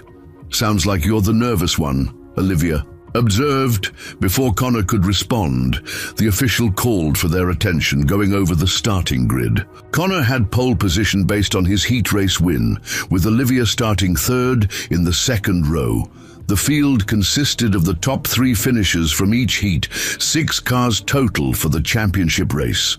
After the briefing, Olivia returned to joined Warren and Hayes in an animated discussion with Sheriff Roy Johnson, whose patrol car was parked nearby. "What's going on?" she asked, joining them. Warren's expression was grim. "Someone tried to access the garage last night. Motion sensors went off around 2 a.m. We have it on camera," Hayes added. "Couldn't see their face, but they were definitely trying to get to where we would have kept the car." Sheriff Johnson, a heavy-set man in his late 50s, looked uncomfortable. "Could have been a regular break-in attempt. Garages have valuable tools." "The timing's awfully convenient," Hayes countered, not bothering to hide her suspicion. "Well, nothing was taken." "And your car is fine," the sheriff replied dismissively. "Not much I can do without more to go on." After he left, Olivia turned to Hayes. "You think it was someone from Connor's team? Or someone working for Harper," Hayes suggested. "The important thing is they failed, but it confirms what we suspected. Someone wants to make sure you don't win today." As the call came for drivers to prepare, Warren pulled Olivia aside for a final word. His weathered face was solemn, but his eyes shone with pride. "Whatever happens out there," he said, resting his hands on her shoulders, "you've already accomplished. More than I ever dreamed possible. Your mother would be so proud of the woman you've become." Olivia felt a lump form in her throat. "I'm gonna win this, Dad. For you, for the garage, for Mom." Warren nodded, unable to speak for a moment. "Just be safe out there. The prize money isn't worth risking yourself." "I'll be careful," she promised, giving him a quick hug before pulling on her helmet. The drivers were introduced one by one to the cheering crowd. When Olivia's name was called, the local contingent erupted, their support nearly drowning out the announcer. She waved in acknowledgement, trying to stay focused despite the emotional surge their enthusiasm triggered. As she strapped into the Mustang, Hayes leaned in for a final word of advice. "Remember what we discussed. Patience early, aggression late. Let the race come to you." Olivia nodded, securing her helmet and focusing on her breathing as the cars were directed onto the track for their formation lap. The 20-lap final was about to begin, and with it, the culmination of everything she'd worked for. The pace car led them around, engines warming and tires building temperature. Olivia ran through her mental checklist, visualizing the start and the critical first corner. In her mirrors, she could see the other 3 cars behind her, all driven by experienced racers hungry for the win and the prize money. As they approached the final turn before the start, the pace car pulled off, leaving Connor to control the field's speed. He maintained a deliberately slow pace until the last possible moment, then accelerated hard, catching the middle of the pack slightly off guard. The green flag waved, and 6 engines roared in unison as the cars thundered toward the first turn. Connor took the early lead, but the second-place starter, a veteran from Virginia, stayed close through the opening corners. Olivia got a clean start, holding her third position while protecting the inside line from Nate, who was looking for any opportunity to advance. The first 5 laps unfolded with minimal changes in position, the drivers settling into a rhythm while gauging their competitors' strengths and weaknesses. By lap 6, Olivia noticed the Virginia driver pushing harder, challenging Connor for the lead. His aggression was costing him, though. His car began sliding slightly in the turns, a sign his tires were already starting to lose grip. Patience, Olivia reminded herself, recalling Hayes' instruction. She maintained her gap to the leaders, protecting her tires while waiting for the right moment. That moment came on lap 8. Exiting turn 4, the Virginia driver's car slid wide, killing his momentum onto the straightaway.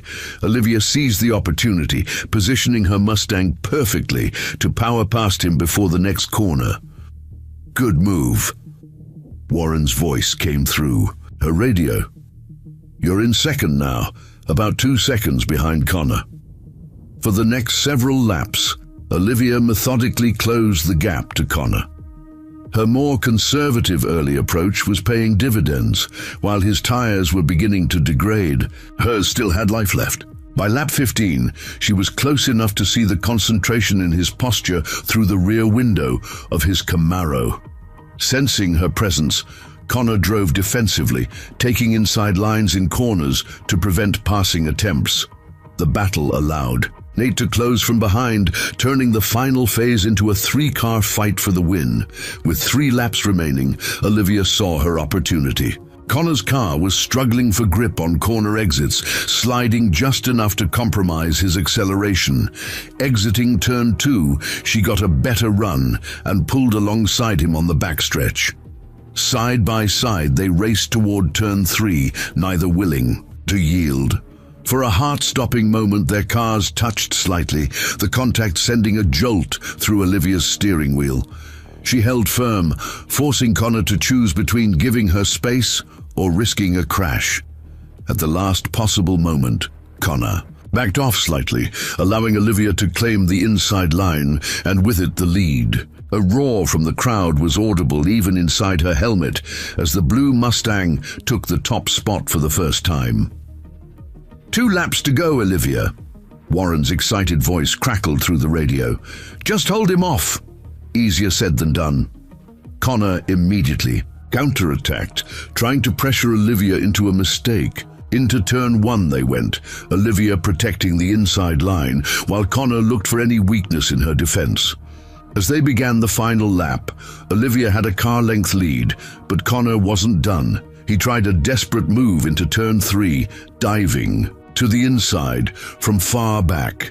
Olivia saw it coming in her mirror and took a middle line, preventing him from getting fully alongside while maintaining her exit speed. Out of the final turn they came, Connor's front bumper menacingly close to the Mustang's rear. Olivia floored the accelerator, squeezing every last ounce of power from the engine Warren had rebuilt with such care. The checkered flag waved as the blue Mustang crossed the line, a mere half-car length ahead of Connor's Camaro. Olivia's victory lap was a blur of emotion. The grandstands were on their feet, the local supporters jumping and embracing as their hometown hero completed her improbable journey from mockery to triumph. She waved to the crowd, tears of joy streaming down her face inside her helmet. When she finally returned to the pit area, Warren was openly weeping as he embraced her. Hayes stood nearby, her customary stoicism briefly abandoned as she smiled broadly at her pupil's success. "You did it," Warren kept saying, his voice choked with emotion. "You actually did it." "We did it," Olivia corrected, including both him and Hayes in her gaze. "I couldn't have done this without either of you." The celebration was momentarily interrupted by Connor's arrival. He approached alone, his expression difficult to read. "Congratulations," he said, extending his hand. "That was impressive driving." "Thank you," Olivia replied, shaking his hand firmly. "You didn't make it easy." "That's not a race car," Connor stated, gesturing to the Mustang. "It's a 50-year-old streetcar rebuilt by a small-town mechanic and her father." A hint of respect crept into his voice, which makes what you just did even more remarkable. Before Olivia could respond, they were swarmed by media and well-wishers. Leonard Harper pushed through, his camera crew in tow, smiling broadly as if he'd been supporting Olivia all along. "The Cinderella story is complete," he announced dramatically. "Willow Grove's own Olivia Grant has shocked the racing world. We at Harper Automotive couldn't be prouder to have sponsored the event that launched this incredible new talent." Hayes snorted audibly at Harper's shameless attempt to associate himself with Olivia's success. The older woman edged closer, muttering, "Careful with him, Olivia. Leonard always has an angle." Sure enough, once the cameras were rolling, Harper smoothly transitioned from praising Olivia to promoting his dealership. "This victory shows what's possible when passion meets opportunity," he said to the reporter, "which is the same philosophy we bring to Harper Automotive, giving everyday people access to extraordinary vehicles." Olivia endured the publicity with as much grace as she could muster, understanding it was part of the process. What truly mattered were the congratulations from the townspeople who had supported her journey. Julie and her friends in their blue shirts, Norman Wright with tears in his eyes, and the countless others who had found hope in her unlikely triumph. When the interview concluded, Harper pulled Olivia aside, lowering his voice. "Remarkable achievement, truly. We should discuss your future. Someone with your story and talent could be very marketable. Perhaps a sponsorship arrangement, racing other events under the Harper Automotive banner."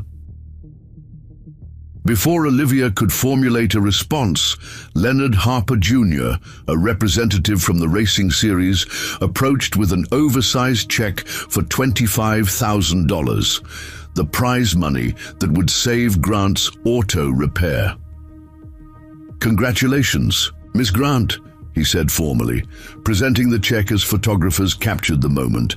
"An impressive performance today." As Olivia accepted the check, she caught Hayes's eye over the crowd. The older woman gave her a subtle nod, a gesture that conveyed everything words couldn't. This victory wasn't just about saving a garage or winning a race.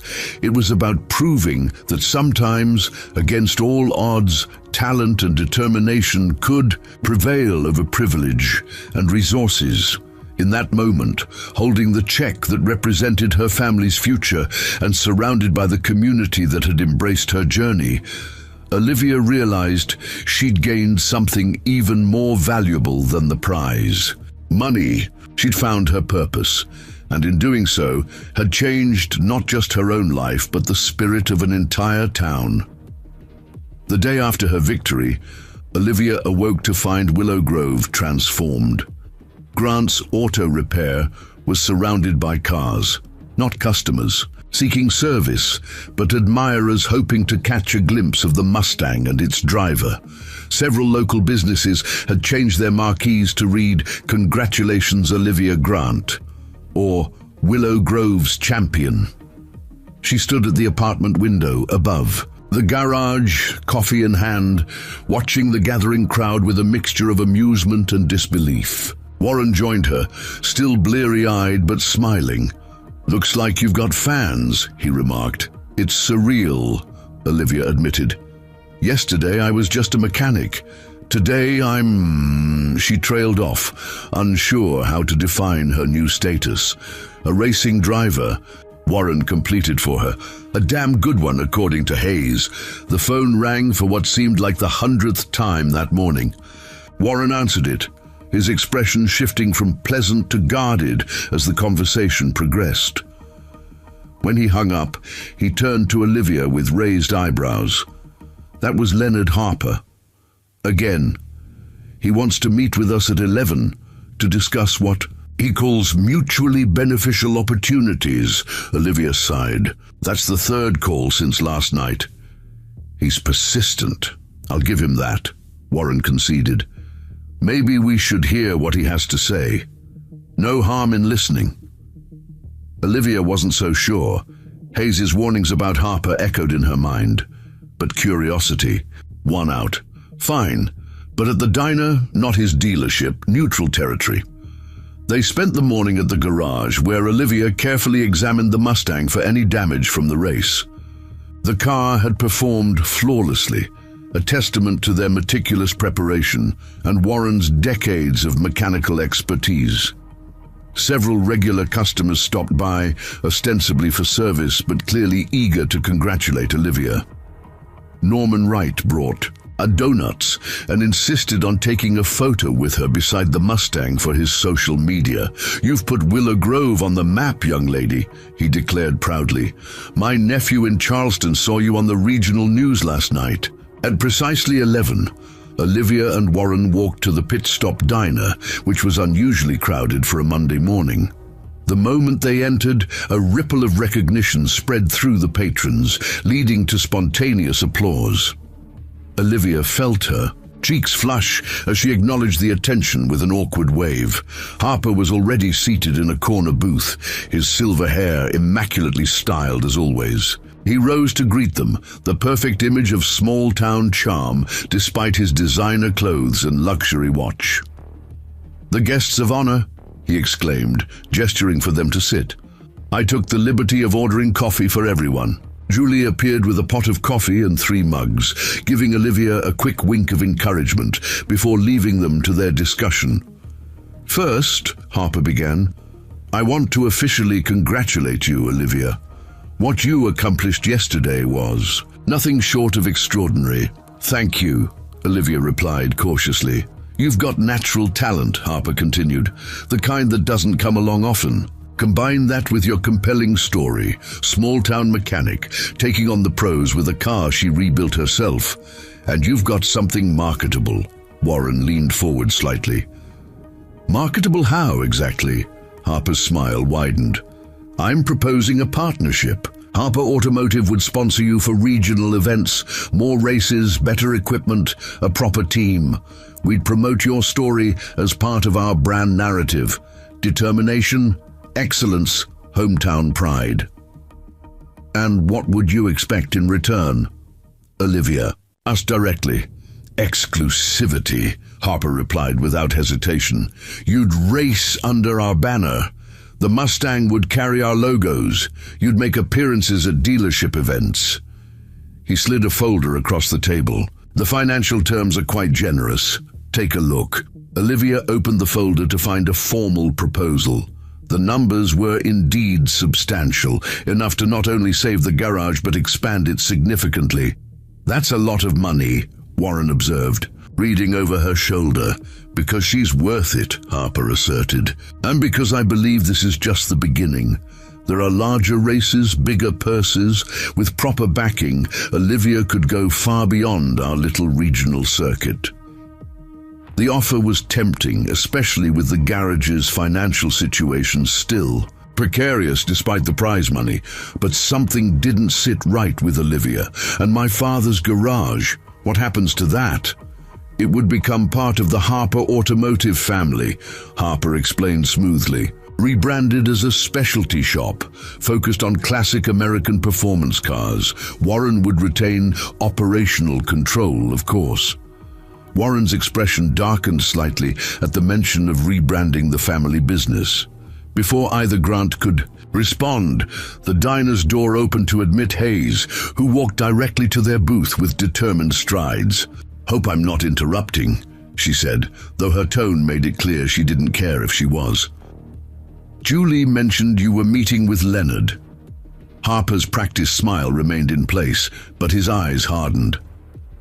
"Hazel, always a pleasure. We're discussing business, if you don't mind."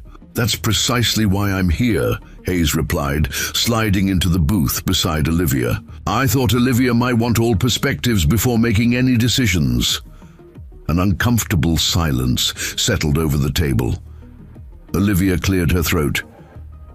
"Mr. Harper has offered sponsorship for more races and a partnership with the garage." Hayes nodded slowly. "I'm sure his offer is generous. Leonard has always understood the value of good investments," She fixed Harper with a pointed stare. Though his partners don't always fare as well as he does in these arrangements, Harper's smile became strained. Ancient history, Hazel. Business is business. What does she mean? Olivia asked, looking between them. Hayes held Harper's gaze as she answered. 20 years ago, Leonard approached me with a similar offer. Sponsorship, partnership with my small performance shop, promised the moon and stars. That was a completely different situation, Harper interjected. Was it? Hayes challenged. 6 months into our agreement, he changed the terms, started exerting control over operations, insisting on hiring his people. When I pushed back, suddenly, there were accounting discrepancies that threatened my shop's license. Eventually, I had to sell at a fraction of its value. Guess who was waiting to buy? Harper sighed dramatically. Hazel has always had a flair for revisionist history. Her shop was failing long before our agreement ended. I simply salvaged what I could from a bad investment. Warren turned to Harper, his expression now openly suspicious. And you'd have us believe you won't do the same to our garage? Times have changed, Harper assured him. Everything would be contractually guaranteed. Your position would be secure. Until it isn't, Hayes muttered. Olivia studied the proposal in her hands, weighing the opportunity against the warnings. I need time to think about this, she finally said. It's a big decision. Of course, Harper agreed smoothly, standing to leave. Take the weekend. But remember, opportunities like this don't come along often in places like Willow Grove. He laid his business card on the table. Call me when you decide. I think we could do remarkable things together. After Harper departed, Warren exhaled heavily. Those numbers would solve all our problems, he admitted. At what cost? Hayes questioned. Your independence, your name on the business your father started. Olivia remained silent, considering both perspectives. Before she could respond, her phone buzzed with a text from an unknown number. Need to talk about Harper's offer. Important. Meet at the Speedway. Dylan. Curious, Olivia excused herself and drove to Willow Grove Speedway, which was quiet and deserted after the weekend's excitement. She found Dylan waiting in the nearly empty parking lot, leaning against his modest sedan. Thanks for coming, he said, glancing nervously over his shoulder despite the lack of anyone else around. I heard Harper approached you with a sponsorship deal. News travels fast, Olivia remarked. What's this about? Dylan hesitated, clearly uncomfortable. You should know I quit Connor's team this morning. Couldn't stomach it anymore after what happened. What did happen? The night before the race, Connor sent 2 guys to your garage, Dylan revealed, to tamper with your car. They're the ones who triggered the alarm. Olivia felt a chill despite the warm day. How do you know this? I overheard them talking about it when they thought no one was listening. They were laughing about how the Salvaged special would have been out of the race if they'd succeeded. Dylan's expression was pained. I should have said something sooner, but I needed this job. And Harper? Was he involved? Dylan shrugged. I don't know for sure, but Connor answers to him, and nothing happens on that team without Harper's knowledge. He kicked at the gravel beneath his feet. Just thought you should know what kind of people you'd be partnering with. After Dylan left, Olivia remained at the Speedway, sitting on the bleachers overlooking the now quiet track. The place that had been the site of her triumph now felt different, a battleground where more than just racing took place. She was still there when Nate Rogers pulled up in his pickup truck. He spotted her and climbed the bleachers to join her. Thought I might find you here, he said, sitting beside her. Racers always come back to the track. Something magnetic about it. Olivia smiled weakly. Just thinking about Harper's offer. When Olivia looked surprised, Nate chuckled. Small town, remember? Plus, he approached me too after I finished third. And? I turned him down, Nate replied. My family's been racing independently for 3 generations. We don't have much, but but what we have is ours. He gazed out at the track. Racing's changing, though, getting more corporate, more expensive, harder for independents like us to compete without backing. So you think I should take it? Olivia asked. Nate considered this. I think you should decide what matters most to you.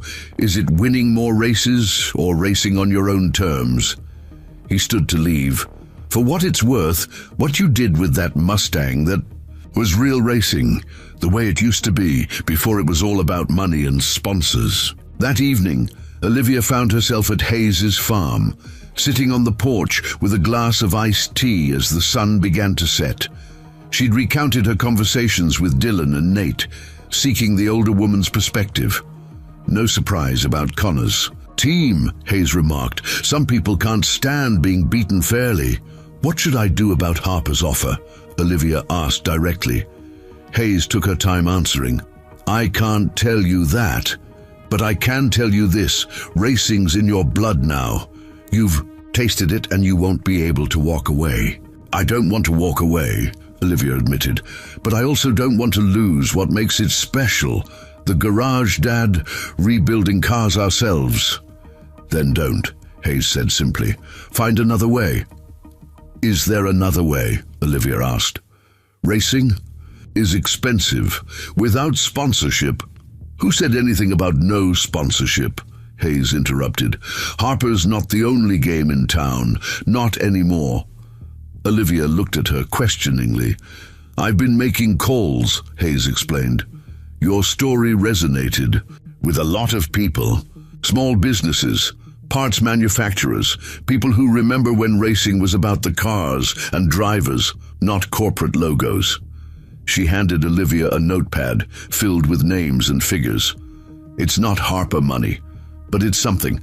Enough to race the regional circuit independently. No strings attached. Olivia studied the list in amazement. You did this for me. For us, Hayes corrected. Some of us have been waiting a long time to see someone like you succeed. Someone who represents what racing should be about. The next morning, Olivia and Warren sat at their kitchen table, the Harper proposal on one side, Hayes's list of independent sponsors on the other. Between them sat the prize money check, the immediate solution to their financial problems, but perhaps not. The long-term answer. It's your decision, Warren said gently. Whatever you choose, I'll support it. Olivia picked up the Harper proposal, feeling its weight, both literally and figuratively. Then she looked at Hayes's handwritten notes, representing a different path forward. Dad, what did Mom used to say about crossroads? Warren smiled at the memory. She said that when you reach a crossroads, don't just ask which path leads to success. Ask which path lets you look in the mirror and recognize yourself at the end of the journey. Olivia nodded, her decision crystallizing. I think I know what to do. That afternoon, she walked into Harper Automotive for the first time since her victory. The dealership was bustling, with salespeople showing vehicles to interested customers. Photographs from the race had already been prominently displayed, including several of Olivia in Victory Lane. Leonard Harper greeted her warmly, ushering her into his plush office. Olivia, I'm glad you came. Have you had time to consider my offer? I have, she confirmed, taking a seat across from his imposing desk. It's very generous. But, Harper prompted, detecting the hesitation in her voice. But I'm going to decline, Olivia stated firmly. Racing is important to me, but so is my independence, and my father's garage staying exactly what it is, Grant's, auto repair. Harper's smile faded slightly. I understand your attachment to tradition, but in business, evolution is necessary for survival. My offer provides security. At the cost of our identity, Olivia countered. I've found another way. Smaller sponsors, independent backing. It won't be as lucrative, but it will be ours. Harper leaned back in his chair, studying her with new interest. Hazel's influence, I presume. My decision, Olivia corrected. Though yes, she helped with the alternatives. A long moment passed as Harper considered this. Finally, he nodded slowly. "You're more like her than I realized. Stubborn, principled." There was a hint of respect in his voice, despite his obvious disappointment. "I hope you won't regret passing up this opportunity." "I don't think I will," Olivia replied with quiet confidence. "But thank you for the offer." As she stood to leave, Harper called after her. "Olivia, the racing world can be unforgiving to independence. If you ever reconsider, my door is always open." Driving back through town, Olivia felt a weight lift from her shoulders. The path ahead wouldn't be easy, but it would be her own. She pulled into the garage to find Warren and Hayes waiting, their expressions expectant. "Well?" Warren asked anxiously. "I turned him down," Olivia announced. "We're going independent." Warren's face broke into a broad smile, while Hayes nodded approvingly. "It'll be harder," Hayes warned, though her eyes shone with pride. "Every race, every sponsor, every repair, it's all on us." "I know," Olivia acknowledged, "but we built a winner once. We can do it again." She ran her hand along the Mustang's fender, the blue paint still gleaming from its victory. This car, salvaged from a junkyard and transformed through skill and determination, had become more than just a vehicle. It was a symbol of what was possible when you refused to accept limitations imposed by others. "So," Warren asked, joining her beside the car, "what's next?" Olivia smiled, a mixture of determination and excitement lighting her features. "Next, we get back to work. The regional championship in Charleston is in 2 months, and this time they'll know we're coming." As the evening sun cast long shadows through the garage windows, Olivia Grant, no longer just a mechanic's daughter but a racer in her own right, began making plans for the road ahead. It would be challenging and uncertain, but after what she'd already accomplished, those weren't words that frightened her anymore. They were simply the next race to win. 2 months after her victory at Willow Grove Speedway, Olivia stood in the paddock area of Charleston International Raceway, surveying the competition for the regional championship. The atmosphere here was different, more professional, more intense, with larger teams and corporate sponsors dominating the landscape. Her blue Mustang, though significantly upgraded since her first race, stood out among the purpose-built racing machines. "Feeling intimidated?" Hayes asked, joining her with a clipboard of notes from the morning's practice session. "Cautiously optimistic," Olivia replied, watching a team of mechanics swarm over Connor Wilson's newest Camaro in a nearby garage bay. "Our times in practice were solid." "7th fastest," Hayes confirmed. "Not bad considering the resources these other teams have." Warren approached, wiping his hands on a rag after making final adjustments to the Mustang's suspension. "Just saw the weather forecast. Chance of rain tomorrow during the final." Olivia smiled at this news. Over the past 2 months, they had discovered that the Mustang's balanced chassis gave it an advantage in wet conditions where raw horsepower mattered less than control and finesse. "Works in our favor," she noted. "How's the engine looking?" "Perfect," Warren assured her. "Those modifications we made after the Ridgeway race really improved the torquey curve." The journey to this championship had been challenging but rewarding. Following her decision to remain independent, Olivia had competed in 4 more races across the region, securing 2 podium finishes and valuable championship points. The prize money, combined with Hayes' network of small sponsors, had kept them competitive while allowing Grant's Auto Repair to thrive with its newfound reputation.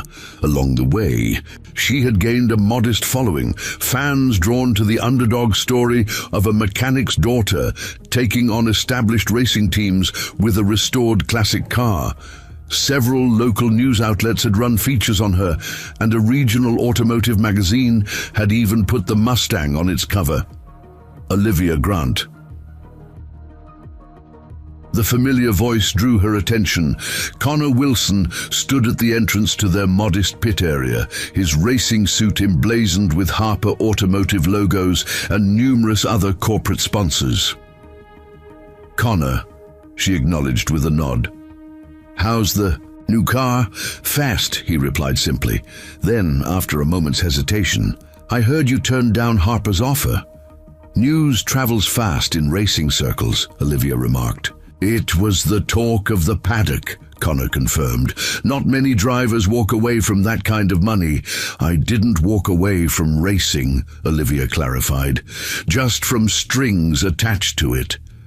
Connor studied her thoughtfully. "Harper wasn't pleased. He's used to getting what he wants." "I've noticed," Olivia replied dryly. An awkward silence fell between them, broken when Dylan Evans appeared behind Connor. After quitting Connor's team, Dylan had briefly struggled to find work before Olivia offered him a position helping with the Mustang. His expertise with modern racing technology had proven invaluable as they adapted the classic car for higher-level competition. "The timing adjustments are complete," Dylan reported to Olivia, nodding respectfully to his former employer. Connor's expression tightened at the sight of Dylan. "So this is where you landed?" "Where I belong," Dylan replied evenly. Connor seemed about to say more, but thought better of it. To Olivia, he said, "Good luck tomorrow. You'll need it against this field." As Connor walked away, Hayes muttered, "Still as charming as ever." "He's worried," Dylan observed. "Your times this morning were too close to his for comfort." The qualifying session that afternoon proved Dylan right. In a stunning performance that sent ripples through the paddock, Olivia secured fourth position. On the starting grid, directly behind Connor and ahead of several well-funded teams. The achievement drew attention from racing journalists who had previously dismissed her as a small-town novelty. "The girl can drive," one veteran reporter commented to Warren as they packed up for the day. "Not many could hustle a vintage Mustang around this track at those speeds." Later that evening, Olivia, Warren, Hayes, and Dylan gathered at their modest hotel to review data and finalize strategy for the championship race. The atmosphere was focused but relaxed. They had already exceeded expectations by qualifying so highly, taking some pressure off the final result. "Even if we don't win tomorrow," Warren pointed out, "fourth in the regional championship is remarkable for our first season." "We're not settling for fourth," Hayes countered firmly. "We came to race, not to participate." Olivia smiled at her mentor's competitive spirit, one step at a time. First lap, hold position. Middle segment, preserve tires. Final push when others are fading. "And if it rains?" Dylan asked. "Then we dance," Olivia replied with quiet confidence. A knock at the door interrupted their planning session. Warren answered it to find Julie standing there with several bags of takeout food. "Surprise," she announced, entering with a flourish. "I brought dinner for the team." Olivia hugged her friend tightly. "You drove all the way from Willow Grove?" "Along with half the town," Julie confirmed. "Norman organized a convoy of supporters. They're all checked into the budget motel down the street." "You're kidding," Olivia said, astonished. "Nope. There's at least 30 people from Willow Grove. Here to cheer you on tomorrow. We've even got matching t-shirts." Julie pulled out a blue shirt with Grant Racing printed across the front and the silhouette of a Mustang on the back. The revelation that so many people had made the 3-hour journey to support her brought tears to Olivia's eyes. What had begun as a desperate attempt to save the family garage had evolved into something that united an entire community. "Now I really can't lose," she joked, blinking back emotion. "You won't," Julie assured her confidently. Race day dawned, grey and threatening, with low clouds hanging over the Charleston circuit. The air felt heavy with impending rain, exactly the conditions the Grant Racing team had hoped for. Olivia arrived at the track early, walking the circuit alone as she had before each race this season. The ritual helped her visualize each corner, each breaking point, each potential passing opportunity. By the time she returned to the paddock, her mind was clear and focused despite the butterflies in her stomach. The pre-race ceremony was more elaborate than previous events, with driver introductions over the public address system and a small crowd of media surrounding the more prominent competitors. When Olivia's name was called, she was surprised by the substantial cheer that arose, not just from the Willow Grove contingent, but from many others around the track. "You've got fans," Hayes observed with a smile. "People love an underdog." As Olivia prepared to climb into the Mustang, Warren pulled her aside for a final word. "Whatever happens out there today," he said, his voice thick with emotion, "this has been the most incredible journey of my life. Racing with you, seeing you grow into the driver you've become. Your mother would be so proud." Olivia hugged him tightly. "We're just getting started, Dad." The starting grid was a symphony of revving engines and tense anticipation as 20 cars lined up for the regional championship final.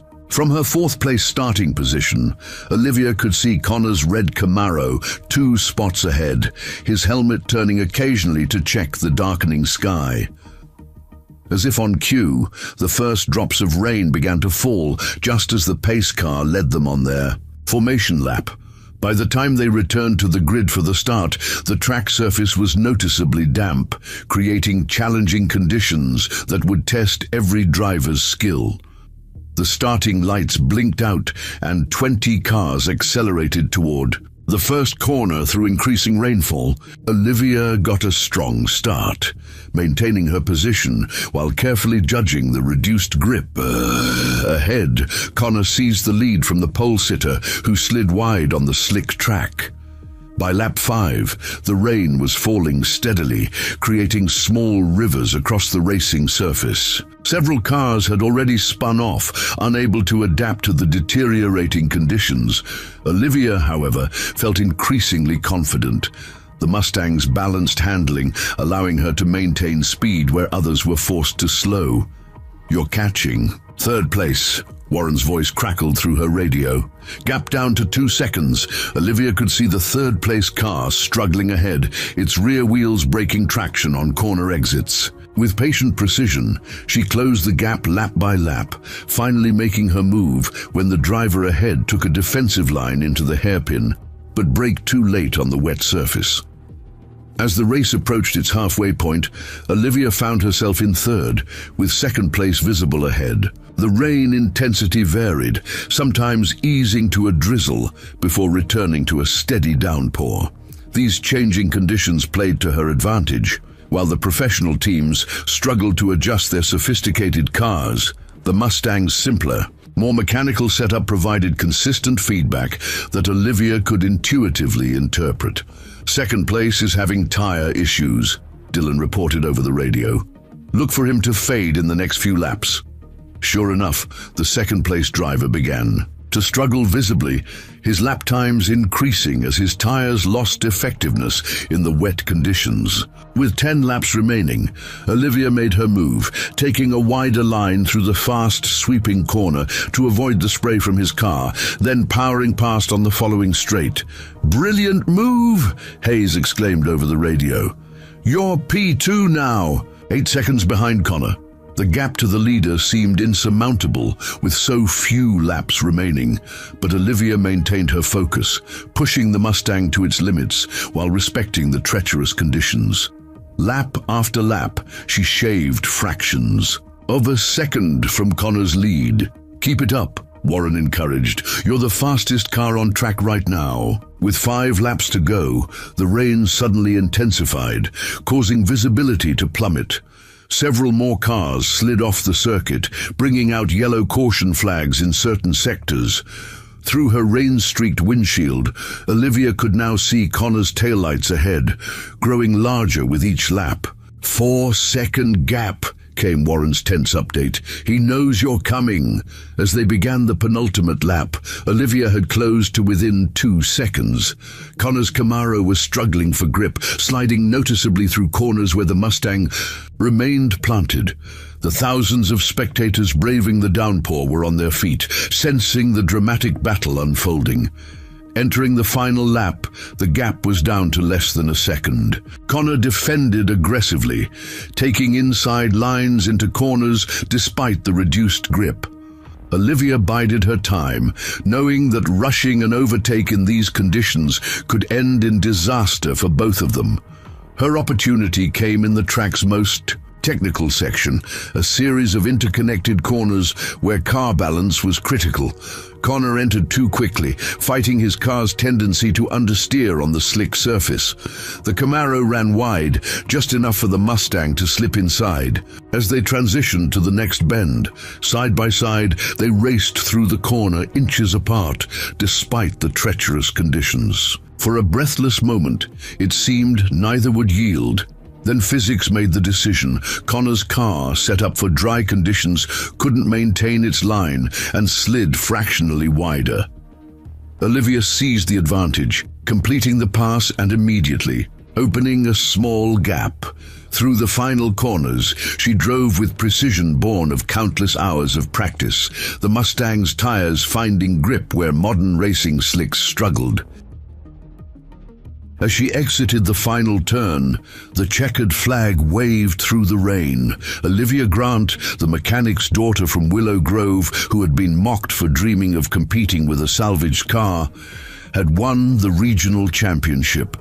Her victory lap was a blur of emotion and adrenaline, the Mustang's windshield wipers barely keeping up with the downpour.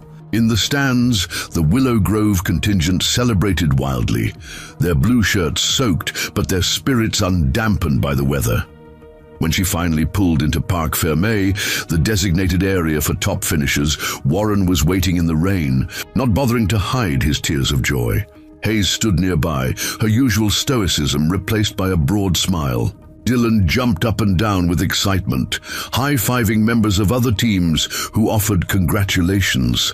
As Olivia climbed from the car, soaked and exhausted but elated, the assembled media surged forward. Cameras flashed and microphones appeared, everyone wanting to capture the moment and her first words as champion. One reporter pushed to the front.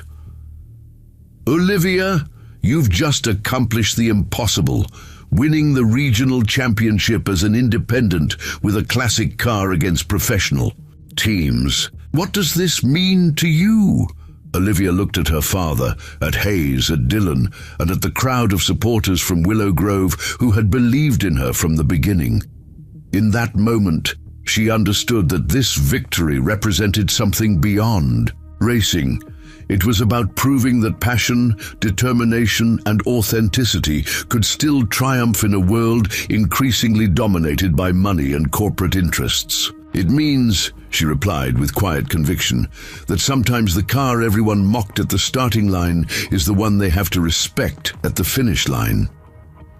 Hours later, after the trophy presentation and media obligations, Olivia found a quiet moment alone with the Mustang that had carried her to an improbable championship. Running her hand along its rain-washed fender, she felt a profound connection to the machine and all it represented. Connor approached, his expression a complex mixture of disappointment and respect. "That was some drive," he acknowledged. "In conditions like that, it came down to the driver, not the equipment." "Thank you," Olivia replied sincerely. "Harper will be doubling his offer after today," Connor predicted. "Triple it, maybe," Olivia smiled. "He can save his breath. Some things aren't for sale." As Connor walked away, Warren joined his daughter beside the championship-winning car. "So," he asked, "what's next for the regional champion?" Olivia gazed at the Mustang thoughtfully. "I was thinking, National Series next year? The competition will be tougher, the track's unfamiliar." Warren nodded slowly, considering the challenge. "We'll need more development, maybe some serious upgrades to keep pace." And a bigger team, Olivia added, but still independent, still Grant Racing. Your mother always said you had her stubborn streak, Warren remarked with a proud smile. Never knew when to quit. I think I get it from both sides, Olivia replied, embracing her father as the rain finally began to ease.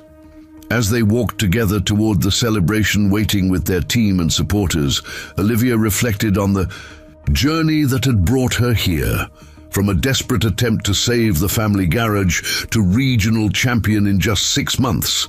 A transformation as dramatic as the one she'd performed on the Mustang itself. The path ahead would bring new challenges, higher stakes and tougher competition. But after what she'd already accomplished, those prospects excited rather than daunted her.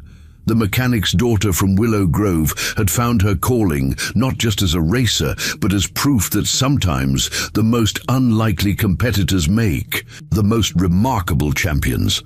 And in a sport increasingly dominated by technology and money, Olivia Grant had reminded everyone that racing's soul had always been found in the connection between driver, machine, and the unwavering belief that impossible odds exist only to be overcome. The end.